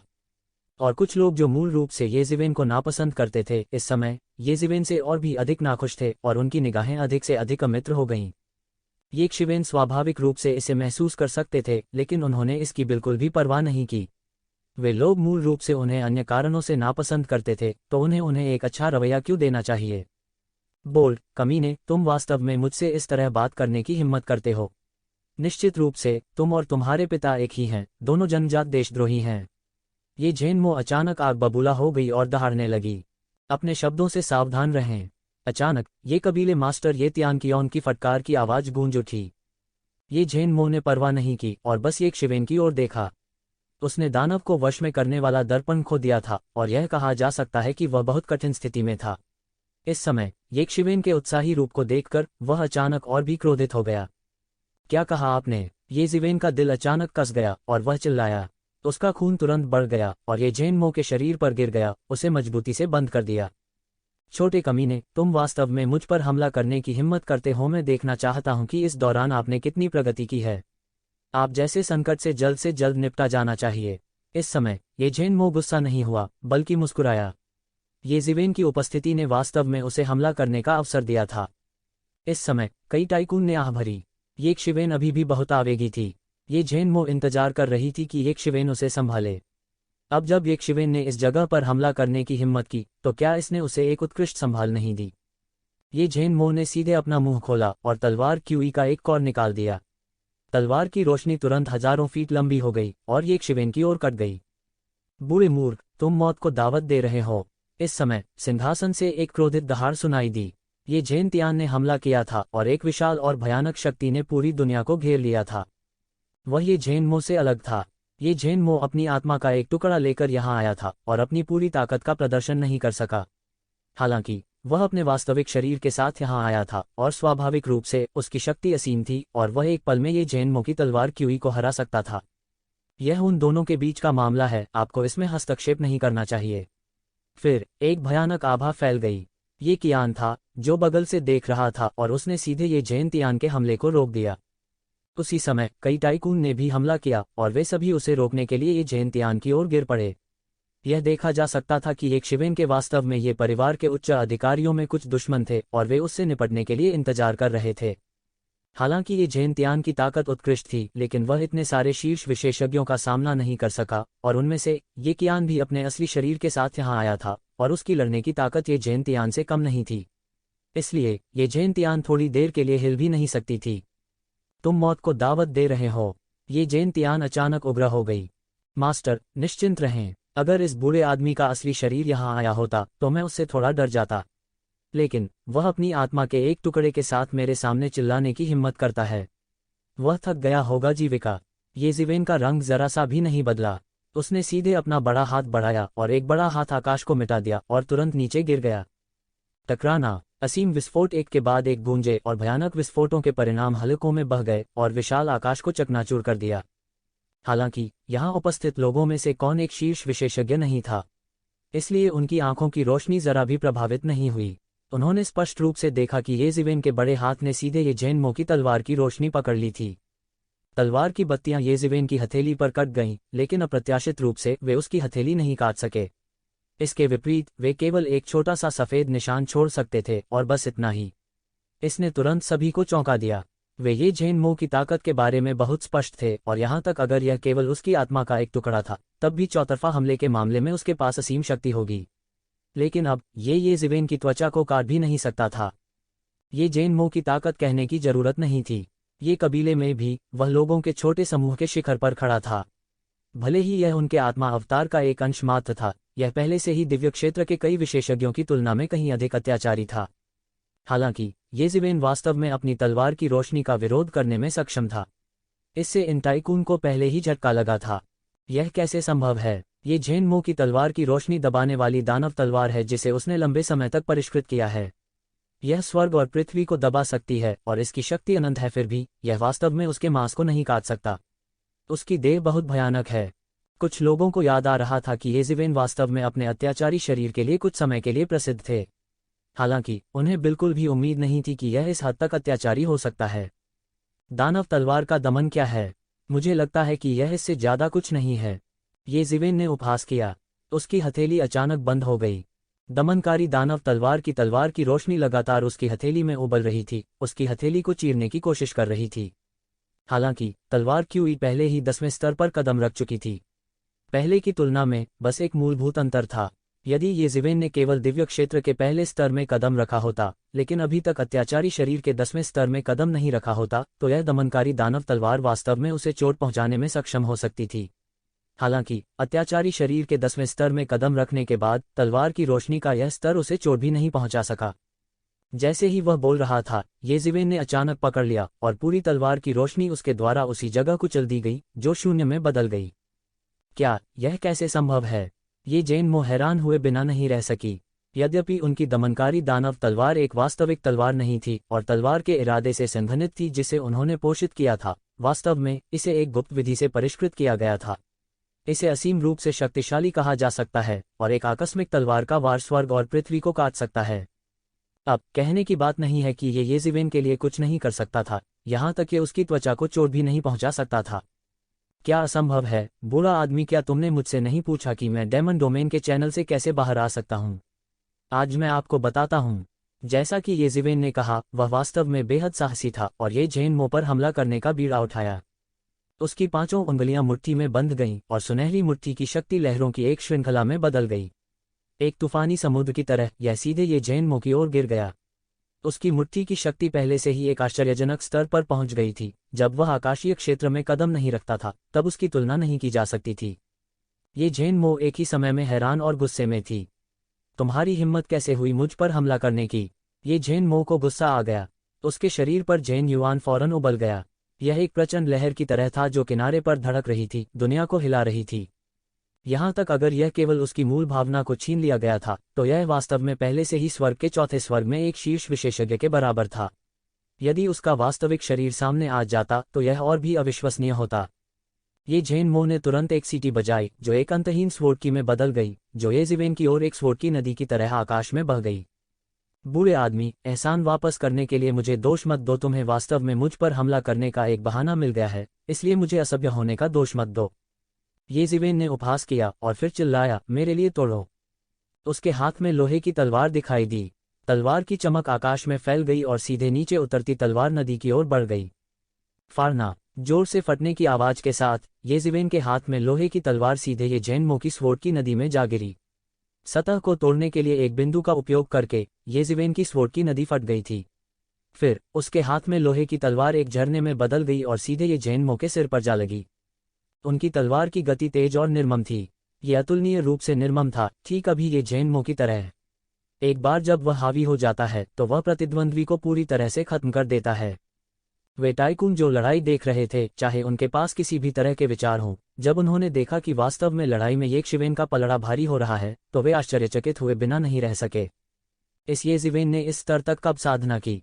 उसकी उम्र क्या है? वह 300 साल का भी नहीं है, फिर भी उसके पास पहले से ही इस तरह की खेती है। मुझे डर है कि कबीले के कुछ दिव्य प्राणी क्षेत्र के बुजुर्ग उसका मुकाबला नहीं कर सकते।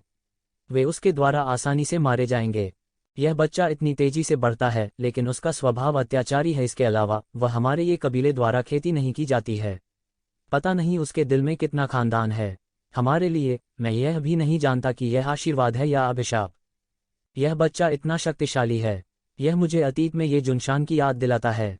उस समय ये जुनशान इतना अजेय लग रहा था। हमारी पीढ़ी में वह बेहद अत्याचारी था। ऐसी प्रतिभा हमारे ये वंश से है। स्वाभाविक रूप से जितना अधिक उतना अच्छा। कुछ लोग येज़िवेन को इस तरह देखना सहन नहीं कर सके, लेकिन कुछ लोगों ने उदासीन महसूस किया। प्रत्येक का एक बिल्कुल अलग दृष्टिकोण था। हालांकि इस येज़िवेन का पलड़ा भारी है, लेकिन वह नहीं जानता कि पुरानी पीढ़ी के उन उस्तादों के लिए उनमें से किसके पास कोई गुप्त तकनीक नहीं है। देर सवेर इस येज़िवेन को एक बड़ा नुकसान होगा। क्या आपको लगता है कि आप मेरे साथ इस तरह से पेश आ सकते हैं? बहुत भोली, ये जेन मो ने उपहास के साथ कहा। इस समय जैसा कि वह बोल रहा था, उसने अपने हाथ में कुछ मुहरें दबा लीं। अनगिनत आध्यात्मिक ऊर्जा आकाश में घनीभूत हो गई, जिससे शून्य में एक विशाल कांस्य प्राचीन मुहर बन गई। फिर यह प्राचीन मुहर सीधे नीचे दब गई, तुरंत येज़िवेन की तलवार की रोशनी को कुचल दिया। यह हवा के खिलाफ उठा और अधिक से अधिक शक्तिशाली हो गया। येज़िवेन थोड़ा अचंभित रह गई। इसका 8 खजाने वाले ब्रह्मांड काल्ड्रॉन के समान प्रभाव था जिसमें उन्होंने महारत हासिल की थी।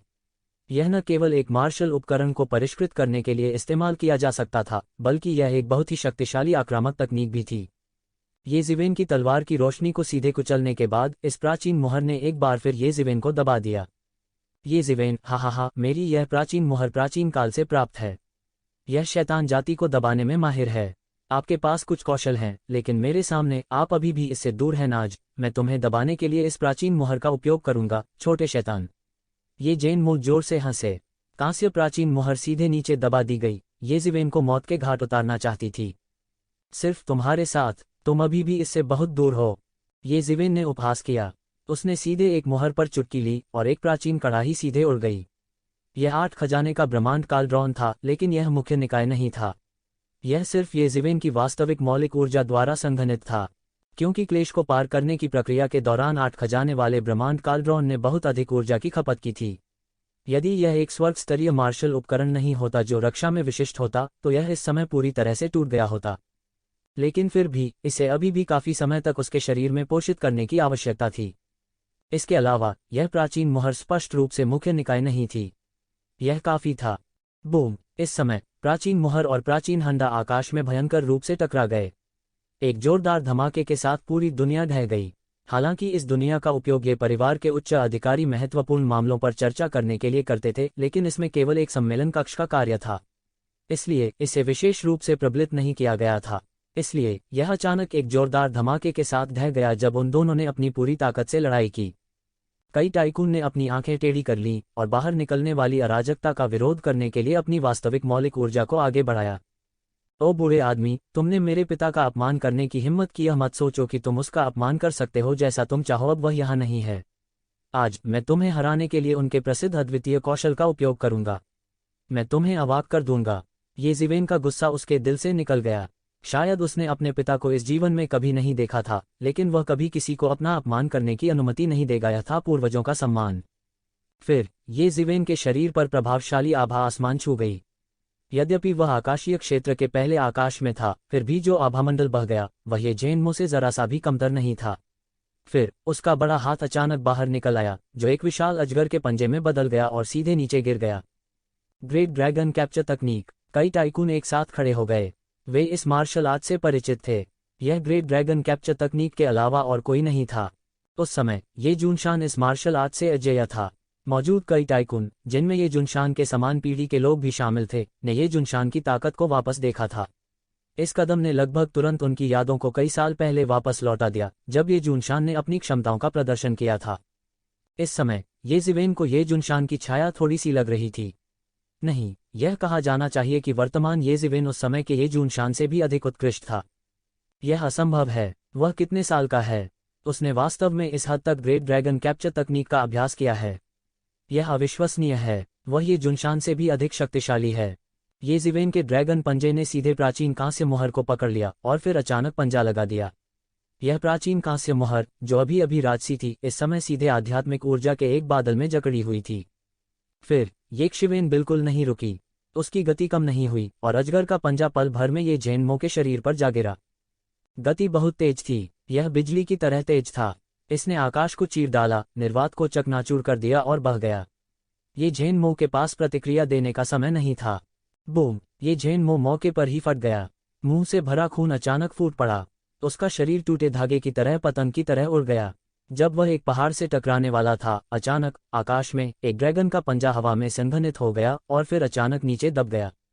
बूम! ये जेनमो के शरीर को ड्रैगन के पंजे से मौके पर ही थप्पड़ मार दिया गया था और वह सीधे जमीन पर दब गया था। भयानक बल ने सैकड़ों मीटर ऊंचे जमीन पर एक विशाल गड्ढे को सीधे उड़ा दिया। जमीन के अनगिनत टुकड़े एक पल में सीधे बारूद में बदल गए। ये जेनमो का आत्मा अवतार भी एक पल में विस्फोट हो गया और फिर शुद्ध आध्यात्मिक ऊर्जा के एक बादल में बदल गया, जिसे येज़िवेन ने अवशोषित कर लिया था। मौन, एक मृत सन्नाटा था। ऐसा लग रहा था कि हर कोई इस चौंकाने वाली बात को पचा रहा है। येज़िवेन ने वास्तव में ये जेनमो के आत्मा अवतार को नष्ट कर दिया। इस समय किसी के पास येज़िवेन की जिम्मेदारी निभाने का मन नहीं था, क्योंकि यह मामला कोई बड़ी बात नहीं थी। आखिरकार यह आत्मा के देहधारण का एक छोटा सा अंश मात्र था। ये उसका असली शरीर नहीं था जिसे वास्तव में येज़िवेन ने उड़ाया था। उसके असली शरीर के लिए यह थोड़ा सा भी नुकसान नहीं हो सकता है। उनके लिए उन्हें वास्तव में सबसे ज्यादा परवाह तब थी जब येज़िवेन की युद्ध शक्ति इतनी मजबूत हो गई थी। यह अतुल्य था। हर कोई हैरान था। वे उनके लिए इस अकल्पनीय तथ्य को पचा रहे थे। हालांकि वे जल्द ही शांत हो गए और इस तथ्य को स्वीकार कर लिया। इसे स्वीकार न करना व्यर्थ था। इस समय उन्होंने अनुमान लगाया होगा कि येज़िवेन स्वाभाविक रूप से बाहर आ सकता है, इसलिए नहीं कि उसका सिर दरवाजे से जकड़ा हुआ था, बल्कि इसलिए कि उसने वास्तव में कार्य पूरा कर लिया था। हालांकि कुछ अंदरूनी लोगों की नज़र में यह कार्य कबीले के मालिक द्वारा येज़िवेन की रक्षा के लिए निर्धारित किया गया था, लेकिन अधिक लोगों ने महसूस किया कि यह कबीले के मालिक द्वारा निर्धारित एक असंभव कार्य था। उस समय येज़िवेन की स्थिति के आधार पर सेलेस्टियल बीइंग रियल्म के पहले स्तर के एक मास्टर को मारना आसान नहीं था। अकेले ही मारने के लिए इतने सारे मास्टर थे। बिना कुछ वर्षों के इस तरह की उपलब्धि हासिल करना असंभव था। हालांकि किसने सोचा होगा कि येज़िवेन अपने मूल वादे को मात्र 2 वर्षों में पूरा कर देगी और वह वास्तव में वापस आ जाएगा। इस समय सभी की अभिव्यक्ति बहुत गरिमापूर्ण थी, विशेष रूप से ये कियान और अन्य उच्च स्तरीय ये कबीले के सदस्य जो येज़िवेन की उपेक्षा करना चाहते थे। इस समय उनके चेहरे और भी कुरूप थे। इस समय केवल येज़ेंटियन का चेहरा मुस्कान से भरा हुआ था। येज़िवेन उनके शिष्य थे और अब येज़िवेन का प्रदर्शन उत्कृष्ट था, इसलिए स्वाभाविक रूप से उन्हें गर्व भी था। कहना चाहिए कि उनके चेहरे पर काफी गर्व था। हालांकि उनकी अभिव्यक्ति में हल्का झटका भी था।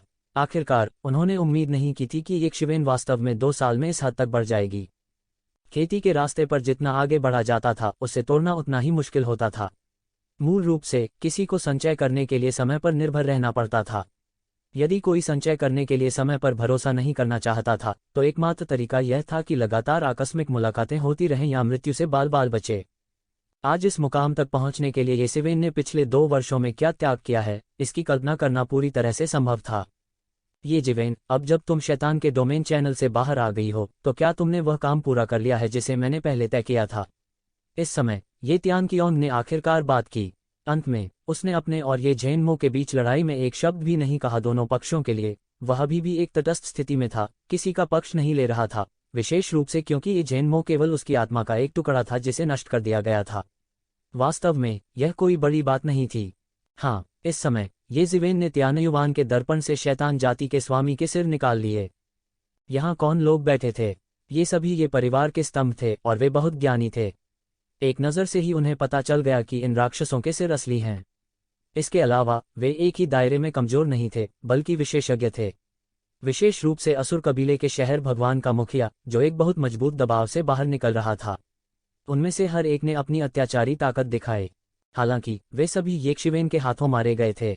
अगर येज़िवेन ने ये झेनमो के साथ कुछ समय पहले लड़ाई नहीं की होती तो सभी को संदेह हो सकता था कि उसने इन सिरों को किसी अन्य माध्यम से प्राप्त किया था, लेकिन कुछ समय पहले ये झेनमो के साथ लड़ाई के बाद सभी को अब उस पर संदेह नहीं था। ये झेनमो इन शैतानों की तो बात ही छोड़िए, ये झेनमो की आत्मा की बुद्धि को भी नष्ट कर सकती है, इसलिए यह बिल्कुल भी आश्चर्य की बात नहीं थी। अच्छा, बहुत अच्छा, चूंकि यह मामला है, हम पहले जो कुछ भी हुआ उसे हम लिख देंगे, ये तियानकियोंग ने कहा। धन्यवाद कुलपति। येज़िवेन ने राहत की सांस ली। यह मामला उनके कंधों पर भारी पड़ा था, लेकिन कोई दूसरा रास्ता नहीं था। इस दुनिया में नियम मजबूत द्वारा निर्धारित किए गए थे। हालांकि वह अब मजबूत की श्रेणी में आ चुका था, लेकिन अभी भी एक लंबा रास्ता तय करना था। इसलिए उनके लिए अपने नियम निर्धारित करना असंभव था। अब जब यह मामला कुलपति द्वारा सुलझा लिया गया था तो उसके ऊपर एक बोझ कम हो गया था। सबसे महत्वपूर्ण बात यह थी कि वह इंपीरियल कोर्ट प्रतियोगिता में भाग ले सकता था। तब ये तियानकियोंग ने थोड़ा सा आह भरी और कहा, मैंने मूल रूप से सोचा था कि इस कदम तक पहुंचने के लिए आपको कम से कम 10 साल की आवश्यकता होगी। यहाँ तक 10 साल भी बहुत तेज थे, लेकिन मुझे उम्मीद नहीं थी कि आप मेरी सोच से ज़्यादा तेज होंगे। क्या आप वास्तव में इंपीरियल कोर्ट प्रतियोगिता में भाग लेना चाहते हैं?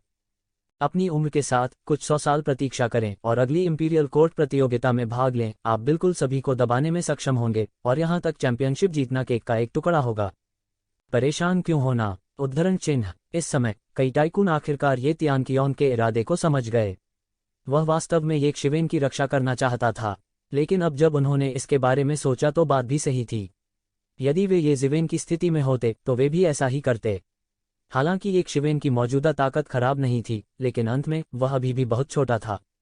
विशेष रूप से इंपीरियल कोर्ट प्रतियोगिता में भाग लेने के लिए 800 वर्ष से कम आयु के शीर्ष युवा मास्टर्स को आमंत्रित किया गया था। दूसरे शब्दों में, ऐसे लोग हो सकते हैं जिन्होंने उससे कुछ 100 वर्षों तक खेती की हो। भले ही उनकी प्रतिभा को अद्वितीय माना जा सकता है, लेकिन रॉयल कोर्ट प्रतियोगिता में भाग लेने में सक्षम होने के लिए उनमें से कौन एक अद्वितीय प्रतिभा नहीं थी। यहाँ तक कि परिवार के 5 लॉर्ड्स जो युवा पीढ़ी की फसल की मलाई थे, क्या उन्होंने भाग लेने से पहले 1 साल इंतजार नहीं किया? क्यों? यह उसे चरम स्थिति तक बढ़ने देना था, इंपीरियल कोर्ट प्रतियोगिता में भाग लेना था और एक झटके में अपनी सर्वोच्च प्रतिष्ठा स्थापित करना था। उसके जैसे व्यक्ति के लिए जो केवल 200 वर्ष का था, भविष्य में विकास के लिए अभी भी बहुत जगह थी।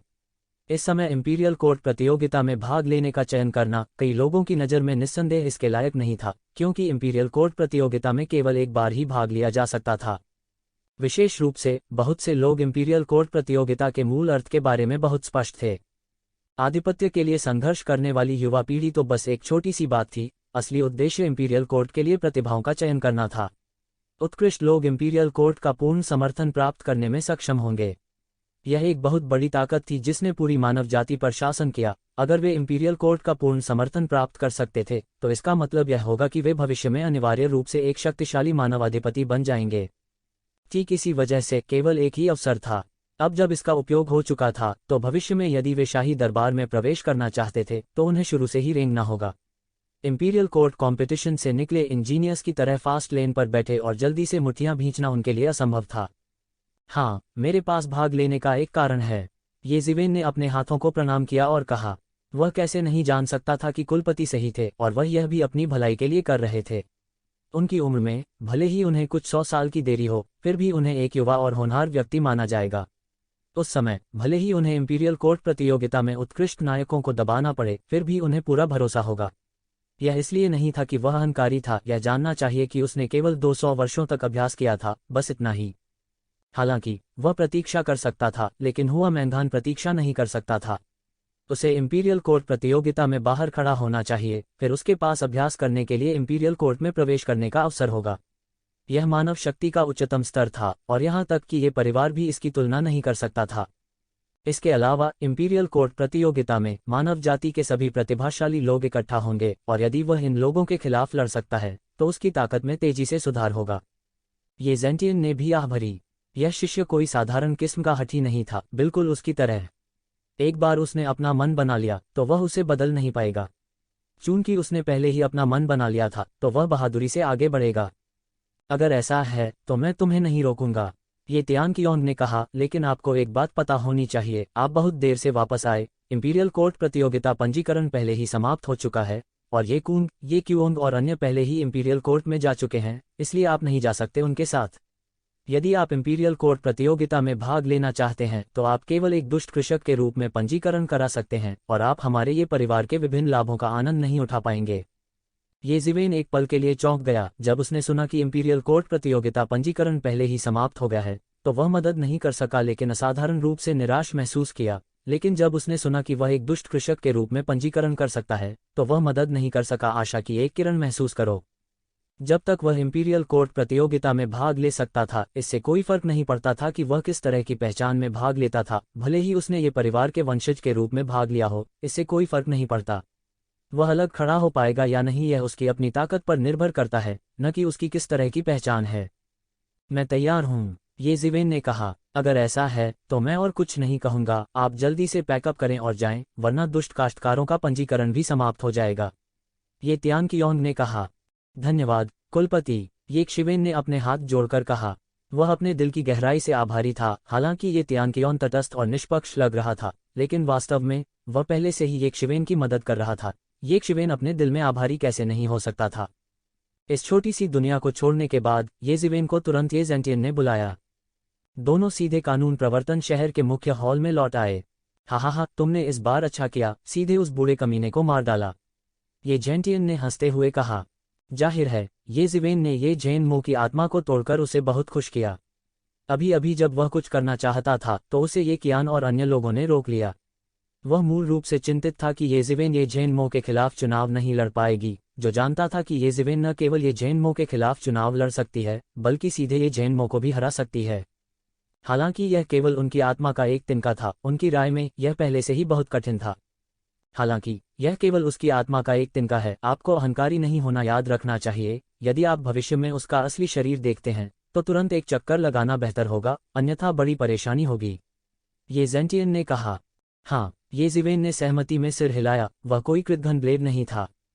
अरे, मैं मूल रूप से चाहता था कि आप अगले इंपीरियल कोर्ट स्ट्रगल में भाग लें, लेकिन मैंने नहीं सोचा था कि आप वास्तव में बाहर आएंगे, इसलिए मैंने आपका नाम नहीं बताया। हमारे ये परिवार का इंपीरियल कोर्ट में बहुत प्रभाव है, इसलिए हमारे ये परिवार के शिष्यों को स्वाभाविक रूप से उन व्यक्तिगत काश्तकारों की तरह चयन की परतों से गुजरने की आवश्यकता नहीं है। हमारे शिष्य सीधे इंपीरियल कोर्ट स्ट्रगल में प्रवेश कर सकते हैं, लेकिन अब आपको इससे गुजरना होगा चयन की परतें, जैसे वे व्यक्तिगत कृषक। केवल तभी आपके पास प्रमुख बलों के स्वर्ग के गौरव विशेषज्ञों के साथ प्रतिस्पर्धा करने का मौका हो सकता है। तो ज़ेंटियन ने आह भरी और कहा। येज़िवेन शांत और संयत रहे, ये सभी चीजें उनकी अपेक्षाओं के अनुरूप थीं। तो परिवार इंपीरियल कोर्ट में सबसे अमीर परिवारों में से एक था, उनके लिए कुछ विशेषाधिकार होना स्वाभाविक था। हालांकि यह उन व्यक्तिगत काश्तकारों के लिए अनुचित था, लेकिन इस दुनिया में निष्पक्षता जैसी कोई चीज नहीं थी। अरे, मैं आपके समय में देरी नहीं करूंगा, क्योंकि आपने पहले ही भाग लेने का फैसला कर लिया है, तो आपको जल्दी करनी चाहिए ताकि आपको देर न हो।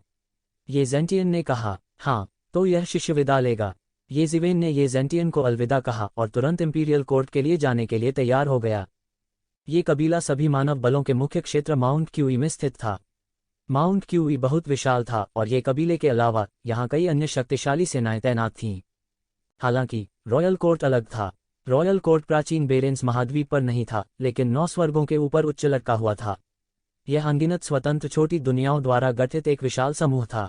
9वें स्वर्ग के ऊपर लटका हुआ रॉयल कोर्ट ने न केवल अपनी उच्च स्थिति को दिखाया, बल्कि इसका मतलब यह भी था कि उसे बाहरी दुनिया से सबसे बड़ा जोखिम उठाना पड़ा, जिसने पूरी मानव जाति को हवा और बारिश से बचा लिया। ये क्लान की तरह ही जिस जगह पर रॉयल कोर्ट स्थित था, वह भी दानव दायरे के साथ एक बड़ी दरार को दबा रहा था। कोई नहीं जानता था कि अतीत में किस शक्तिशाली राक्षस ने इसे फाड़ दिया था, लेकिन यह अभी भी पूरी तरह से ठीक नहीं हो सका। इसे केवल दमन ही माना जा सकता है। रॉयल कोर्ट को मानव जाति के बीच दानव क्षेत्र के इस सबसे बड़े मार्ग को दबाने के लिए यहाँ बनाया गया था। ये शिवेन ने ऊपर तक उड़ान भरी। 9 हेवंस जहाँ रॉयल कोर्ट स्थित था, वह भी एक विशेष स्थान था।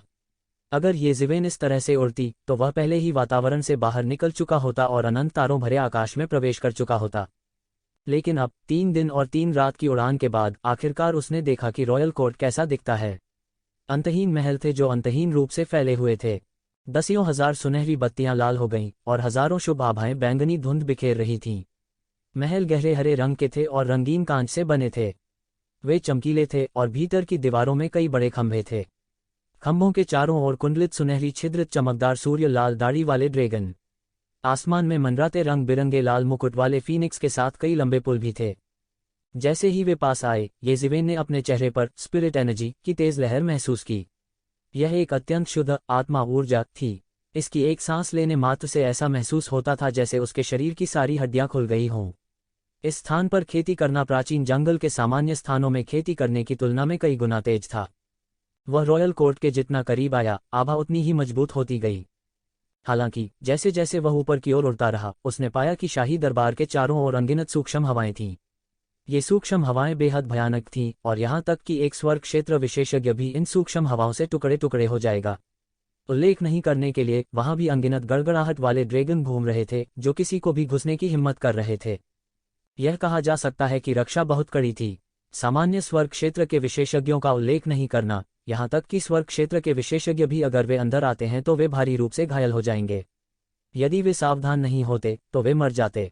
केवल ये जिवेन जैसा अत्याचारी शरीर ही इस अंतहीन सूक्ष्म हवा में लंबे समय तक टिक सकता था। यह अराजकता से भी भयानक था। सौभाग्य से ये जिवेन ने यहाँ आने से पहले ये परिवार के आंतरिक खजाने का नक्शा और रॉयल कोर्ट की जानकारी प्राप्त कर ली थी, तो वह पहले की तरह अज्ञानी नहीं था। आंतरिक और बाहरी शत्रुओं को रोकने के लिए रॉयल कोर्ट के विशेषज्ञों ने रक्षात्मक उपायों की परतें स्थापित की थीं। यहाँ तक अगर दुश्मन की सेना उसी समय हमला करती है तो रॉयल कोर्ट के बचाव को तोड़ना मुश्किल होगा। लोगों के प्रवेश करने और बाहर निकलने के लिए केवल कुछ ही मार्ग बचे थे और केवल वे मार्ग ही लोगों को प्रवेश करने और बाहर निकलने की अनुमति दे सकते थे। ये जिवेन जल्दी से नक्शे के अनुसार एक मार्ग पर पहुंच गई। यह पिछले मार्ग से अलग था जहां मानव निवास के कोई निशान नहीं थे। अनगिनत अत्याचारी प्रभामंडल इस मार्ग के आसपास दुबके हुए थे।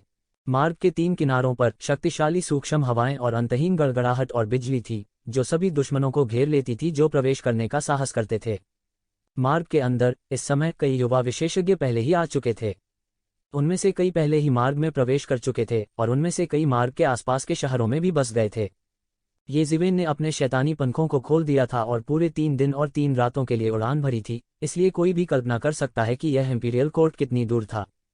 कुछ लोग लगातार 1 महीने से उड़ रहे थे, जबकि ऊंचाई पर सूक्ष्म हवाओं के खिलाफ भी लड़ रहे थे। बस इस जगह के आसपास के क्षेत्र में उड़ान भरने से उनका जैन युआन लगभग समाप्त हो गया था और कुछ लोगों ने अपनी यात्रा के आधे रास्ते में ही अपने जैन युआन को समाप्त कर दिया था और यहाँ तक से खुद को सहारा देने के लिए कुछ डैनों को निगलने पर भरोसा किया था।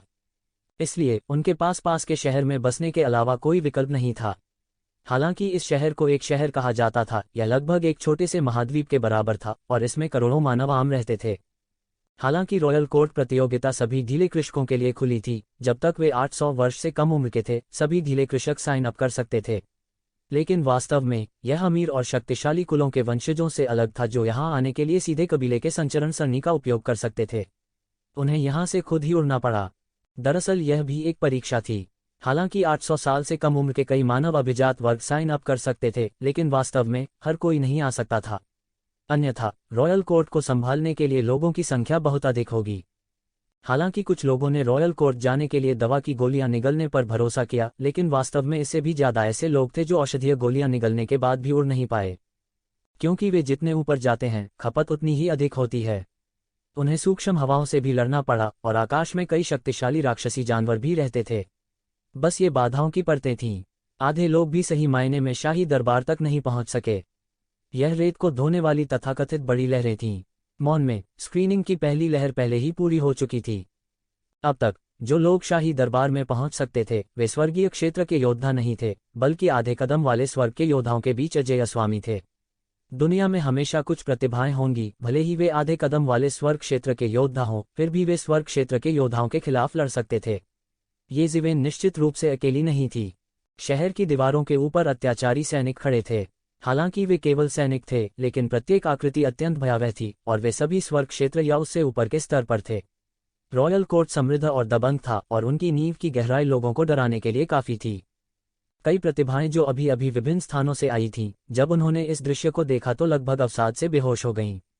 वे विभिन्न स्थानों पर प्रतिभाशाली भी थे और उनके संप्रदायों के बुजुर्गों द्वारा उनकी प्रशंसा की जाती थी। उनमें से कई को उनके संप्रदायों की आशा कहा जाता था। यद्यपि वे सभी ढीले कृषक कहलाते थे, ढीले कृषकों का यह अर्थ नहीं था कि उनका कोई संप्रदाय नहीं था। आखिर जो अकेले थे वे अल्पमत में थे। अधिकांश ढीले कृषकों के अभी भी संप्रदाय थे और कुछ संप्रदायों में दसियों हजार लोग थे, यहाँ तक कि सैकड़ों हजारों लोग भी थे। लेकिन ये क्लैन की तुलना में, जिसमें करोड़ों प्रत्यक्ष परिवार के सदस्य थे, यह कुछ भी नहीं था और वे सभी ढीले काश्तकारों के लिए पदावनत थे। हालांकि इस शहर में कोई भी यादृच्छिक सैनिक सेलेस्टियल टियर या उससे ऊपर था, जो उनके आत्मविश्वास के लिए एक बड़ा झटका था। इसके अलावा उन सैनिकों में से हर एक शक्तिशाली आभा दिखा रहा था। वे ग्रीनहाउस में उगाए गए फूल नहीं थे। इसके विपरीत उनमें से हर एक खून और आग से भरे युद्ध के मैदान से निकला हुआ प्रतीत होता था। इनमें से कई तो शायद अपनी पूरी जिंदगी में इतने लोगों को नहीं मार पाए होंगे जितने यहाँ के जवानों ने एक साल में मारे। इन सैनिकों में से हर एक के पास एक राक्षसी जानलेवा आभा थी।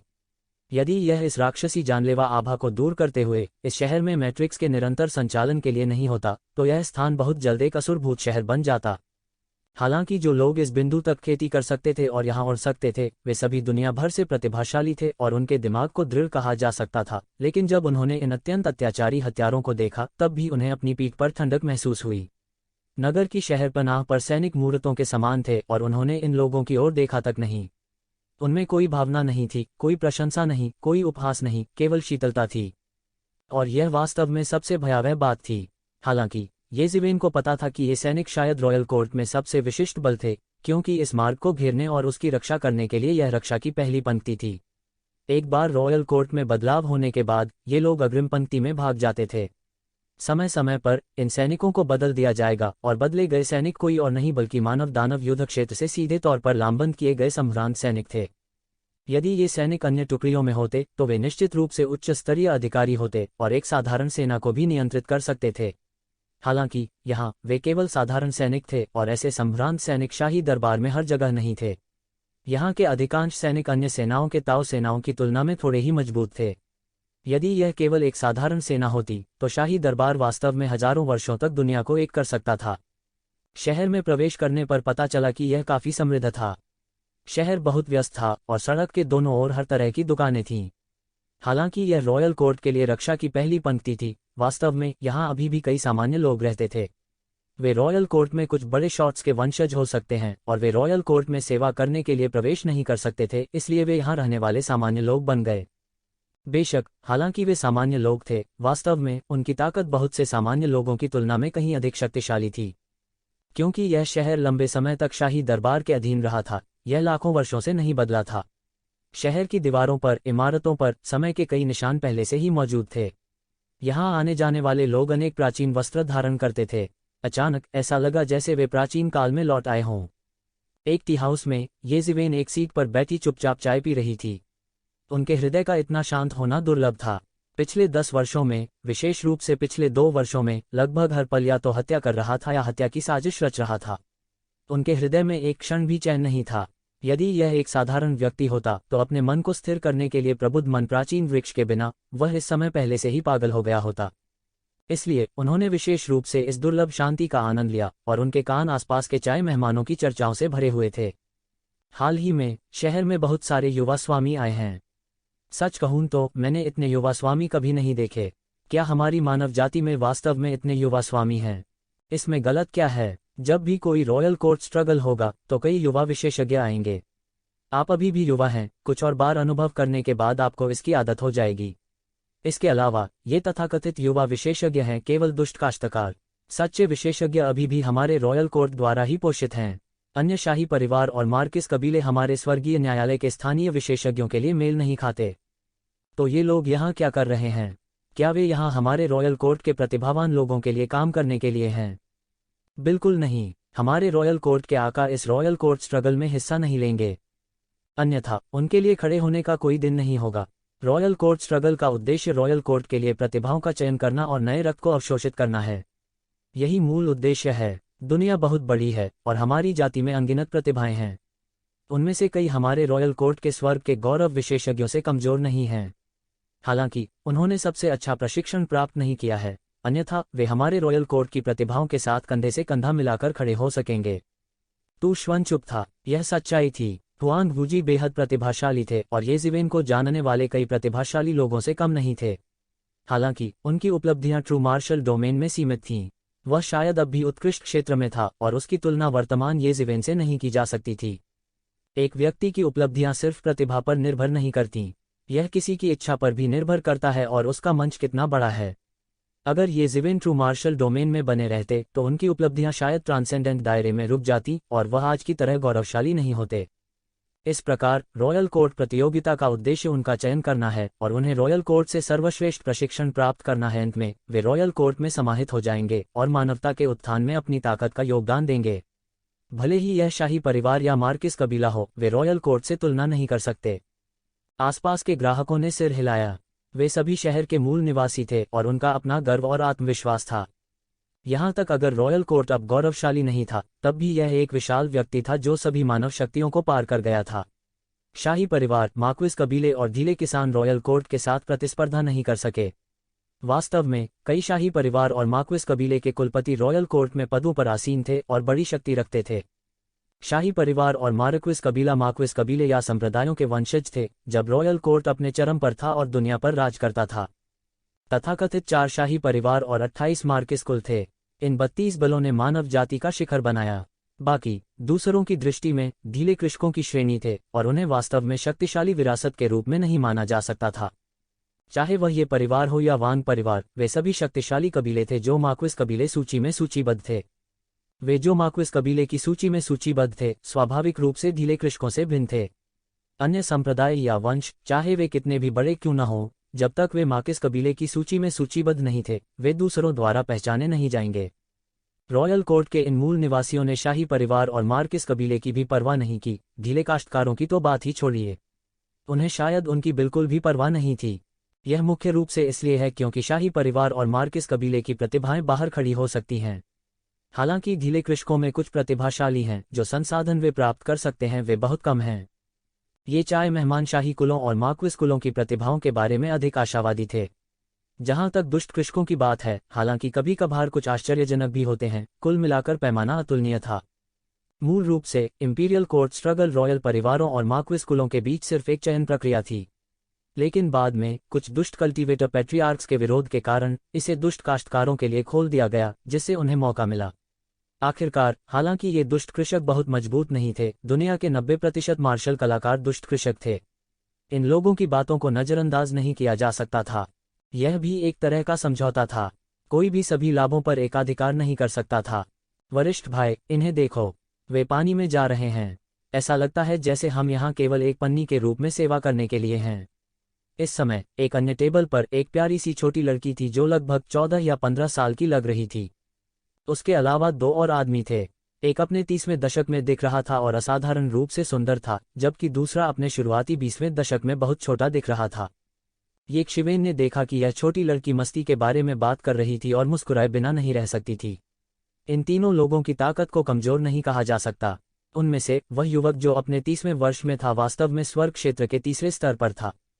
युवक अपने 20वां दशा में भी स्वर्ग क्षेत्र के दूसरे स्तर पर था। यहाँ तक सबसे छोटी लड़की, जो एक छोटी लड़की की तरह दिखती थी, ने अभी अभी स्वर्ग के क्षेत्र में प्रवेश किया था। नन्ही लोली की शिकायतों के सामने वह नौजवान, जो 30 साल का था, फूट फूट कर मुस्कुराए बिना नहीं रह सका और बोला, हालांकि उन्होंने जो कहा वह ठंडा है, यह भी एक सच्चाई है, खासकर आप। मास्टर ने हमेशा आपको खेती करने के लिए कहा है।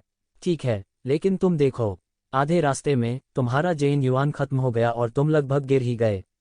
अगर मैं और जूनियर भाई लियो आपको सपोर्ट नहीं करते तो मुझे डर है कि आप नीचे गिर गए होते। इतनी ऊंचाई से गिरना, यहाँ तक स्वर्ग के स्तर का अभिजात वर्ग भी तुरंत टुकड़े टुकड़े हो जाएगा। किसने इस इंपीरियल कोर्ट को इतना ऊंचा होने के लिए कहा? मैं पहले ही स्वर्ग क्षेत्र में प्रवेश कर चुका हूं, लेकिन मैं उड़ भी नहीं सकता, उसने एक उदास पाउट के साथ कहा। इससे पता चलता है कि इस मामले ने उसे कितना झटका दिया था। यहाँ तक मार्किस और शाही कुलों के बीच स्वर्ग क्षेत्र के विशेषज्ञ अत्यंत उच्च स्तर के थे, और कुछ ढीले कृषक संप्रदायों में स्वर्ग क्षेत्र के विशेषज्ञों को बड़े बुजुर्गों के स्तर पर कहा जा सकता था। अब जब वह इंपीरियल कोर्ट के लिए उड़ान नहीं भर सकी, तो यह उसके आत्मविश्वास के लिए बहुत बड़ा झटका था। वास्तव में ऐसे बहुत से लोग थे जो इंपीरियल कोर्ट के लिए उड़ान नहीं भर सकते थे, लेकिन स्वर्ग क्षेत्र के विशेषज्ञ जो इंपीरियल कोर्ट के लिए उड़ान नहीं भर सकते थे, अभी भी अपेक्षाकृत कम थे। यह देखा जा सकता था कि इस छोटी लड़की का स्तर कमोबेश एक अनाड़ी था। लेकिन कोई बात नहीं, एक बार जब हम 10वीं दुनिया में प्रवेश करते हैं तो हम तुरंत दुनिया की बाधा को तोड़ देंगे और पहली कुछ दुनियाओं में भाग लेंगे। यह छोटी लड़की तुरंत उत्साही हो गई, जैसे कि उसे एक पल में एहसास हो गया हो। मैंने सुना है कि ऐसा नहीं है, पहली कुछ दुनिया में बहुत से लोग। हालांकि इंपीरियल कोर्ट स्ट्रगल को एक साथ आयोजित करने के लिए कहा गया था, यह वास्तव में 10 जुड़ी हुई दुनिया में आयोजित किया गया था। 4 महान शाही कुलों ने क्रमशः दुनिया के नंबर 2, 3, 4 और 5 पर कब्जा कर लिया, जबकि शेष 28 महान मार्किस कुलों ने दुनिया के नंबर 6, 7, 8 और 9 पर कब्जा कर लिया। अंत में सभी ढीले किसान दुनिया के 10वें नंबर पर इकट्ठा हुए। वे तब तक लड़े जब तक कि वे अंतिम रैंकिंग के लिए लड़ने के लिए दुनिया के नंबर 1 केंद्र में नहीं पहुंच गए। इस व्यवस्था से यह देखा जा सकता था कि सेनाएं जितनी अधिक शक्तिशाली होंगी, विशेषाधिकार भी उतने ही अधिक होंगे। 4 महान शाही कुलों ने 4 दुनियाओं पर कब्जा कर लिया, जबकि शेष 28 महान मार्किस कुलों ने कुल मिलाकर 4 दुनियाओं पर कब्जा कर लिया। जहां तक शेष ढीले कृषकों की बात है, उनके पास केवल एक दुनिया के लिए कोटा था। प्रत्येक विश्व में कुल 10 रैंकिंग थी और अंत में कुल 100 रैंकिंग के लिए प्रतियोगिता होगी। इन 100 लोगों को शाही दरबार में समाहित कर लिया जाएगा और उनकी पूरी ताकत से पालन पोषण किया जाएगा। हालांकि इसका मतलब यह नहीं था कि ये 10 दुनिया तय थीं। अलग अलग दुनिया के लोग पूरी तरह से विश्व बाधा को तोड़ सकते हैं और रैंकिंग के लिए लड़ने के लिए दूसरी दुनिया में प्रवेश कर सकते हैं। उदाहरण के लिए 10वीं दुनिया एक ऐसी दुनिया थी जहां ढीले किसान इकट्ठा होते थे। इसी तरह वहां प्रतिस्पर्धा अधिक तीव्र थी और वहां अन्य दुनिया के विशेषज्ञ भी पार करेंगे। अंत में ऐसे बहुत से स्थान नहीं थे जो ढीले काश्तकारों के हाथों में आ जाते, और कुछ मामले ऐसे भी थे जहां ढीले काश्तकारों का पूरी तरह से सफाया हो गया। इस बारे में ढीले किसान कुछ नहीं कर सकते थे। उन्हें एक मौका दिया गया था, लेकिन अगर वे उन लोगों को नहीं हरा सकते थे तो वे और क्या कर सकते थे? हा हा हा हा, मैं हंसी से मर रहा हूँ। क्या आपने सुना है? ये लोग वास्तव में दूसरी दुनिया में अपनी लड़ाई लड़ना चाहते हैं। हा हा हा, मैं हंसी से मर रहा हूँ। इस समय एक और टेबल से अचानक हंसी का झोंका आया। ये ज़िवेन ने अपना सिर घुमाया और 5 या 6 युवाओं से भरी एक टेबल देखी। उनमें से प्रत्येक ने भव्य कपड़े पहने हुए थे, असाधारण असर था और उच्च खेती की थी। हालांकि इस समय वे इतनी जोर से हंस रहे थे कि उनका दम फूल रहा था। आप किस पर हंस रहे हो? वो छोटी बच्ची अचानक गुस्से से बोली। मैं आप पर हंस रहा हूं क्योंकि आप अपने आप को अधिक आंकते हैं। क्या आप जानते हैं कि दुनिया की बाधा कितनी मजबूत है? दिव्य क्षेत्र की चौथी स्वर्गीय परत के बिना आप विश्व बाधा को तोड़ना चाहते हैं। क्या यह सिर्फ एक पाइप सपना नहीं है? इसके अलावा तो क्या होगा यदि आप विश्व बाधा को तोड़ दें? क्या आप उन अमीर और शक्तिशाली कुलों का मुकाबला कर सकते हैं? एक सीट पर बैठे युवक ने उपहास करते हुए कहा।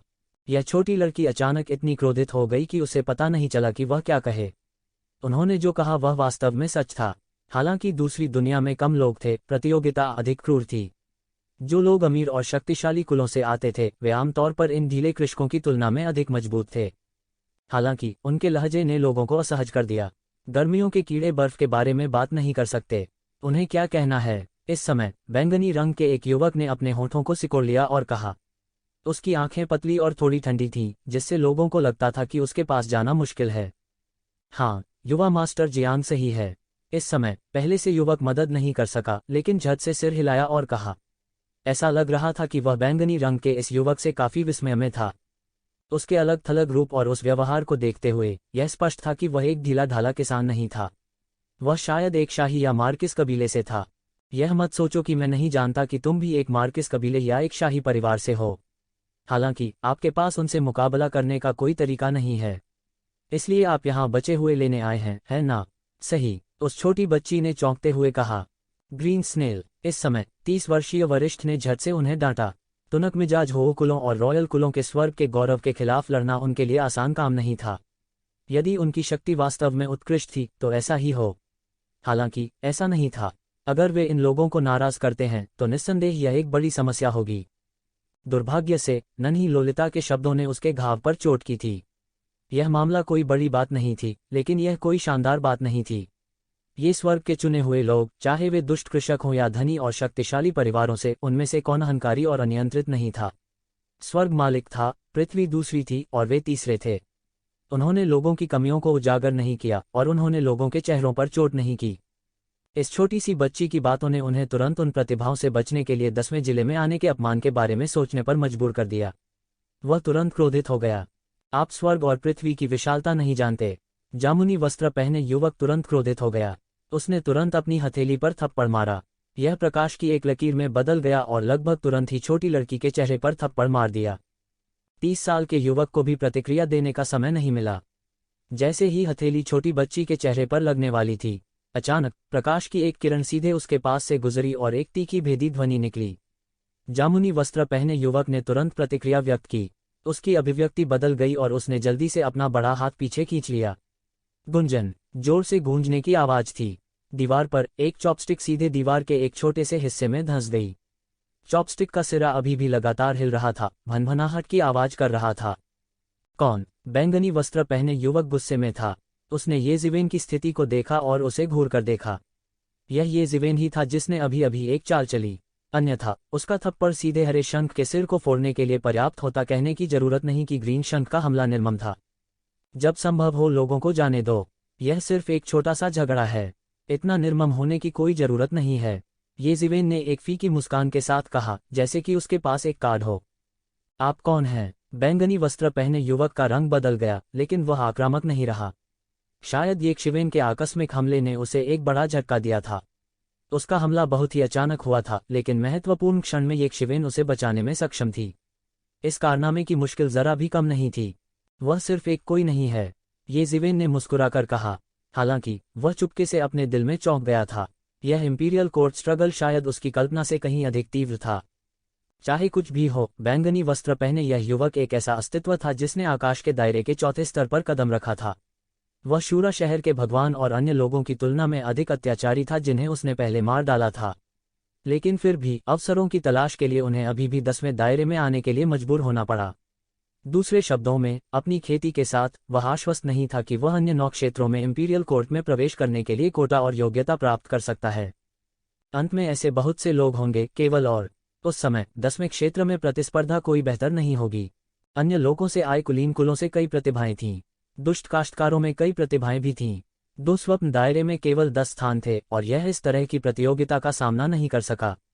बहुत से लोगों ने कहा कि ये दुष्ट कृषक केवल एक पन्नी के रूप में काम करने के लिए थे।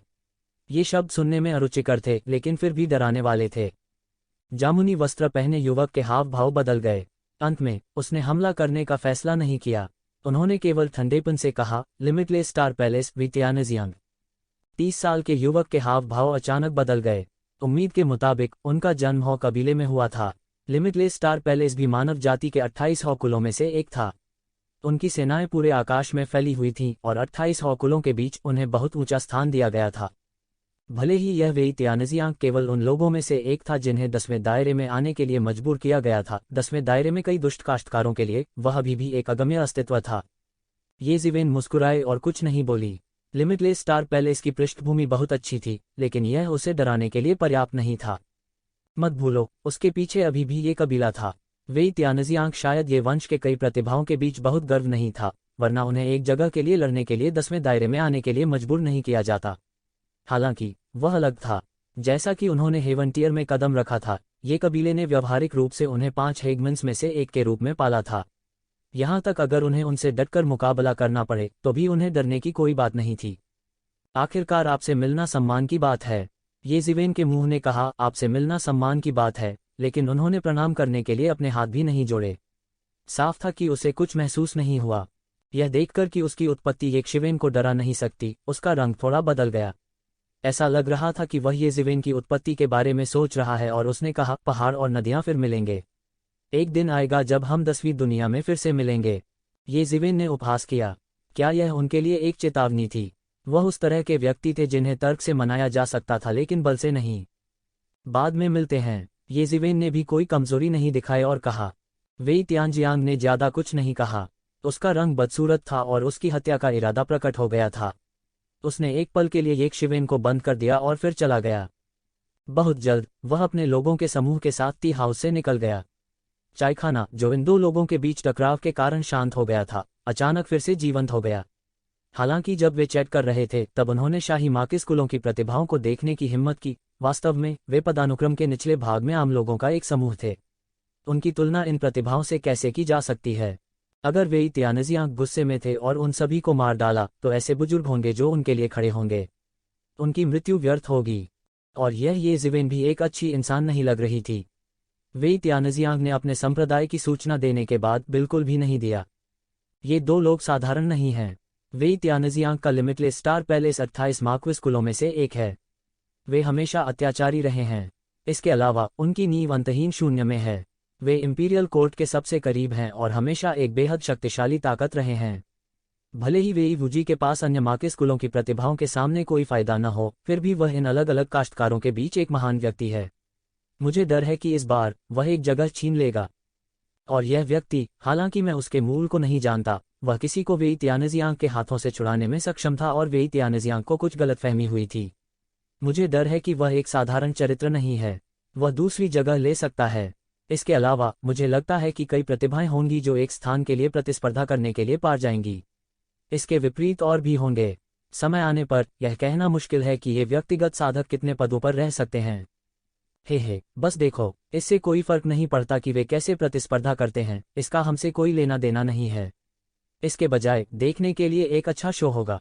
किंग लुओ, तुम नहीं जानते कि कैसे व्यवहार करना है। इस समय 30 वर्षीय युवक अचानक चिल्लाया। मुझे क्षमा करें। ऐसा लगता है कि छोटी लोली किंग लुओ को आखिरकार एहसास हो गया था कि उसने बहुत परेशानी खड़ी कर दी है।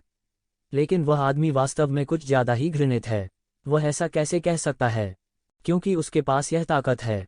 इस समय ये ज़िवेन यह कहे बिना नहीं रह सका, भले ही उसने वास्तव में 10वें क्षेत्र के चयन में भाग लिया हो। जैसा कि आपने कहा, भले ही वह अन्य क्षेत्रों में निश्चित न हो, यह अधिकांश लोगों को पार करने के लिए पर्याप्त है। इस समय 30 के दशक में युवक खड़ा हुआ और ये ज़िवेन से कहा, मैं सुन जिशी हूँ, यह मेरी छोटी बहन किंग लुओ है, यह मेरा छोटा भाई लियू ज़ैफान है। हम सभी सेलेस्टियल पैलेस से हैं। ये ज़िवेन को थोड़ा याद आया और तुरंत दिव्य महल की उत्पत्ति याद आ गई। यह सैकड़ों हजारों शिष्यों के साथ एक अपेक्षाकृत बड़ा व्यक्तिगत कृषक संप्रदाय भी था। यह कोई छोटी शक्ति नहीं थी। स्वाभाविक रूप से इसकी तुलना ये परिवार जैसे मार्किस कबीले से नहीं की जा सकती। हालांकि इस तरह के कितने मार्किस कबीले बाहर थे। तो यह दिव्य महल है, ये ज़िवेन ने कहा और अपने हाथों को सहलाया। क्या मैं आपका उपनाम जान सकता हूँ, भाई? सुन जिशी से पूछा। मेरा उपनाम ये है, मेरा नाम ये ज़िवेन है, ये ज़िवेन ने फी की मुस्कान के साथ कहा। उसने कुछ भी नहीं छुपाया। उसे किसी बात का डर नहीं था। उसने वेई तियानजियांग को अभी इसलिए नहीं बताया क्योंकि वह डर गया था, बल्कि इसलिए कि वह कहने के लिए बहुत आलसी था। ये सन जिशी को अचानक ये परिवार का ख्याल आया। 28 मार्किस कबीले बहुत प्रसिद्ध थे। उनका कोई भी नाम दुनिया को चौंका देने के लिए काफी था। ये परिवार भी उनमें से एक था। वे कैसे नहीं जान सकते थे? ये ज़िवेन, क्या आप ये ज़िवेन हैं जो छिपे हुए ड्रैगन सूची में 20वें स्थान पर हैं? इस समय किंग लुओ ने पूछने का बीड़ा उठाया। विशाल ये परिवार के बारे में सोचने वाले सन जिशी की तुलना में उसने केवल हिडन ड्रैगन लिस्ट सूची के बारे में सोचा जो उसने पहले देखी थी। इस समय सन जिशी और लियू ज़ैफान को आखिरकार याद आया कि ऐसी कोई सूची थी। एक एक करके तुलना करने के बाद आखिरकार दोनों समझ गए कि ये ज़िवेन वेई तियानजियांग से क्यों नहीं डरती थी। लिमिटलेस स्टार पैलेस वास्तव में शक्तिशाली था, लेकिन ये परिवार भी मार्किस कुलों में से था। वे लिमिटलेस स्टार पैलेस से कमतर नहीं थे। स्वाभाविक रूप से उन्हें असीम स्टार पैलेस से डरने की जरूरत नहीं थी।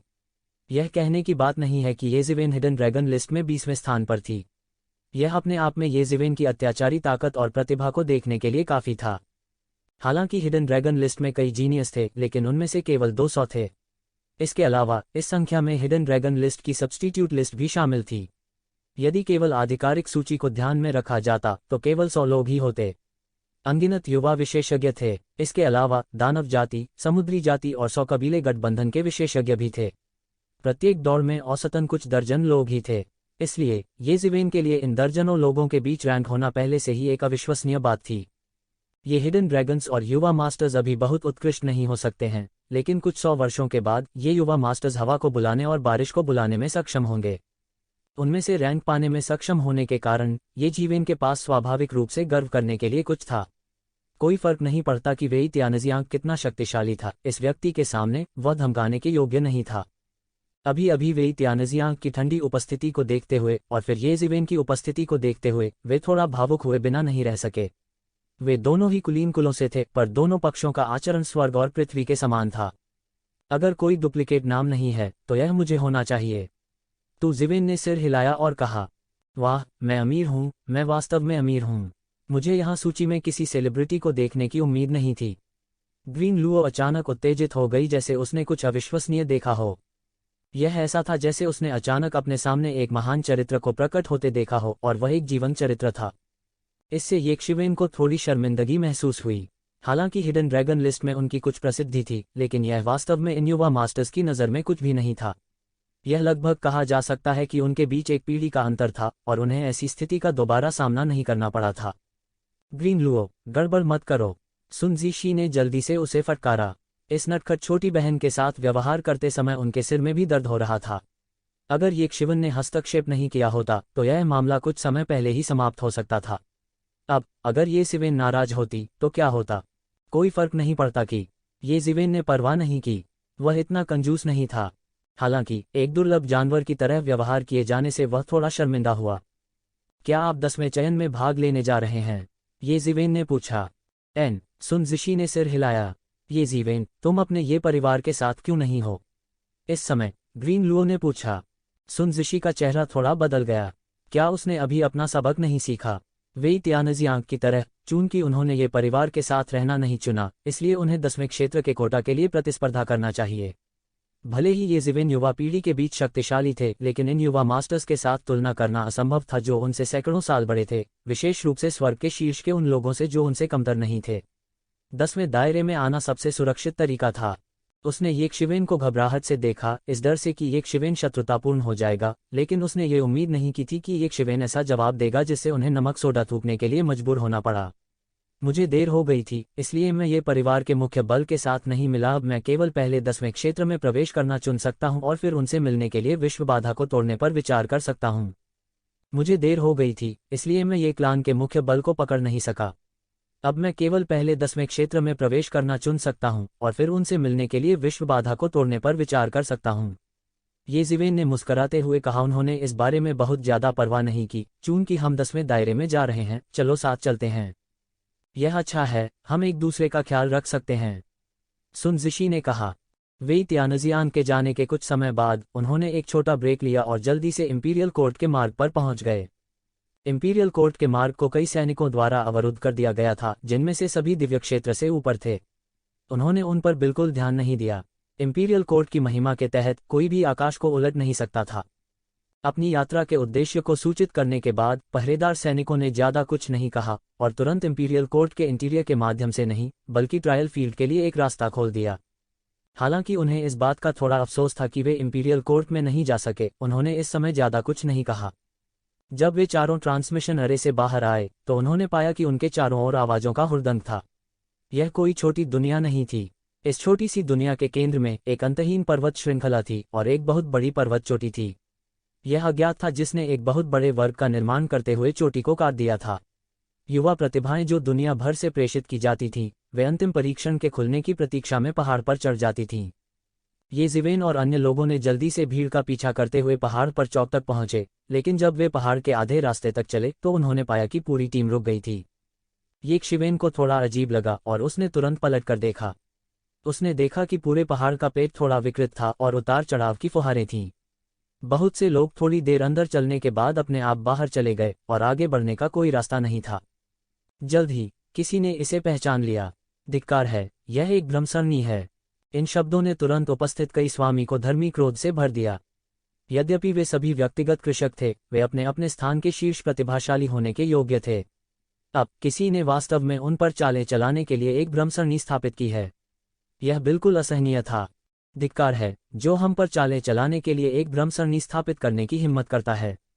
बाहर आओ, अगर तुम में क्षमता है तो बाहर आओ।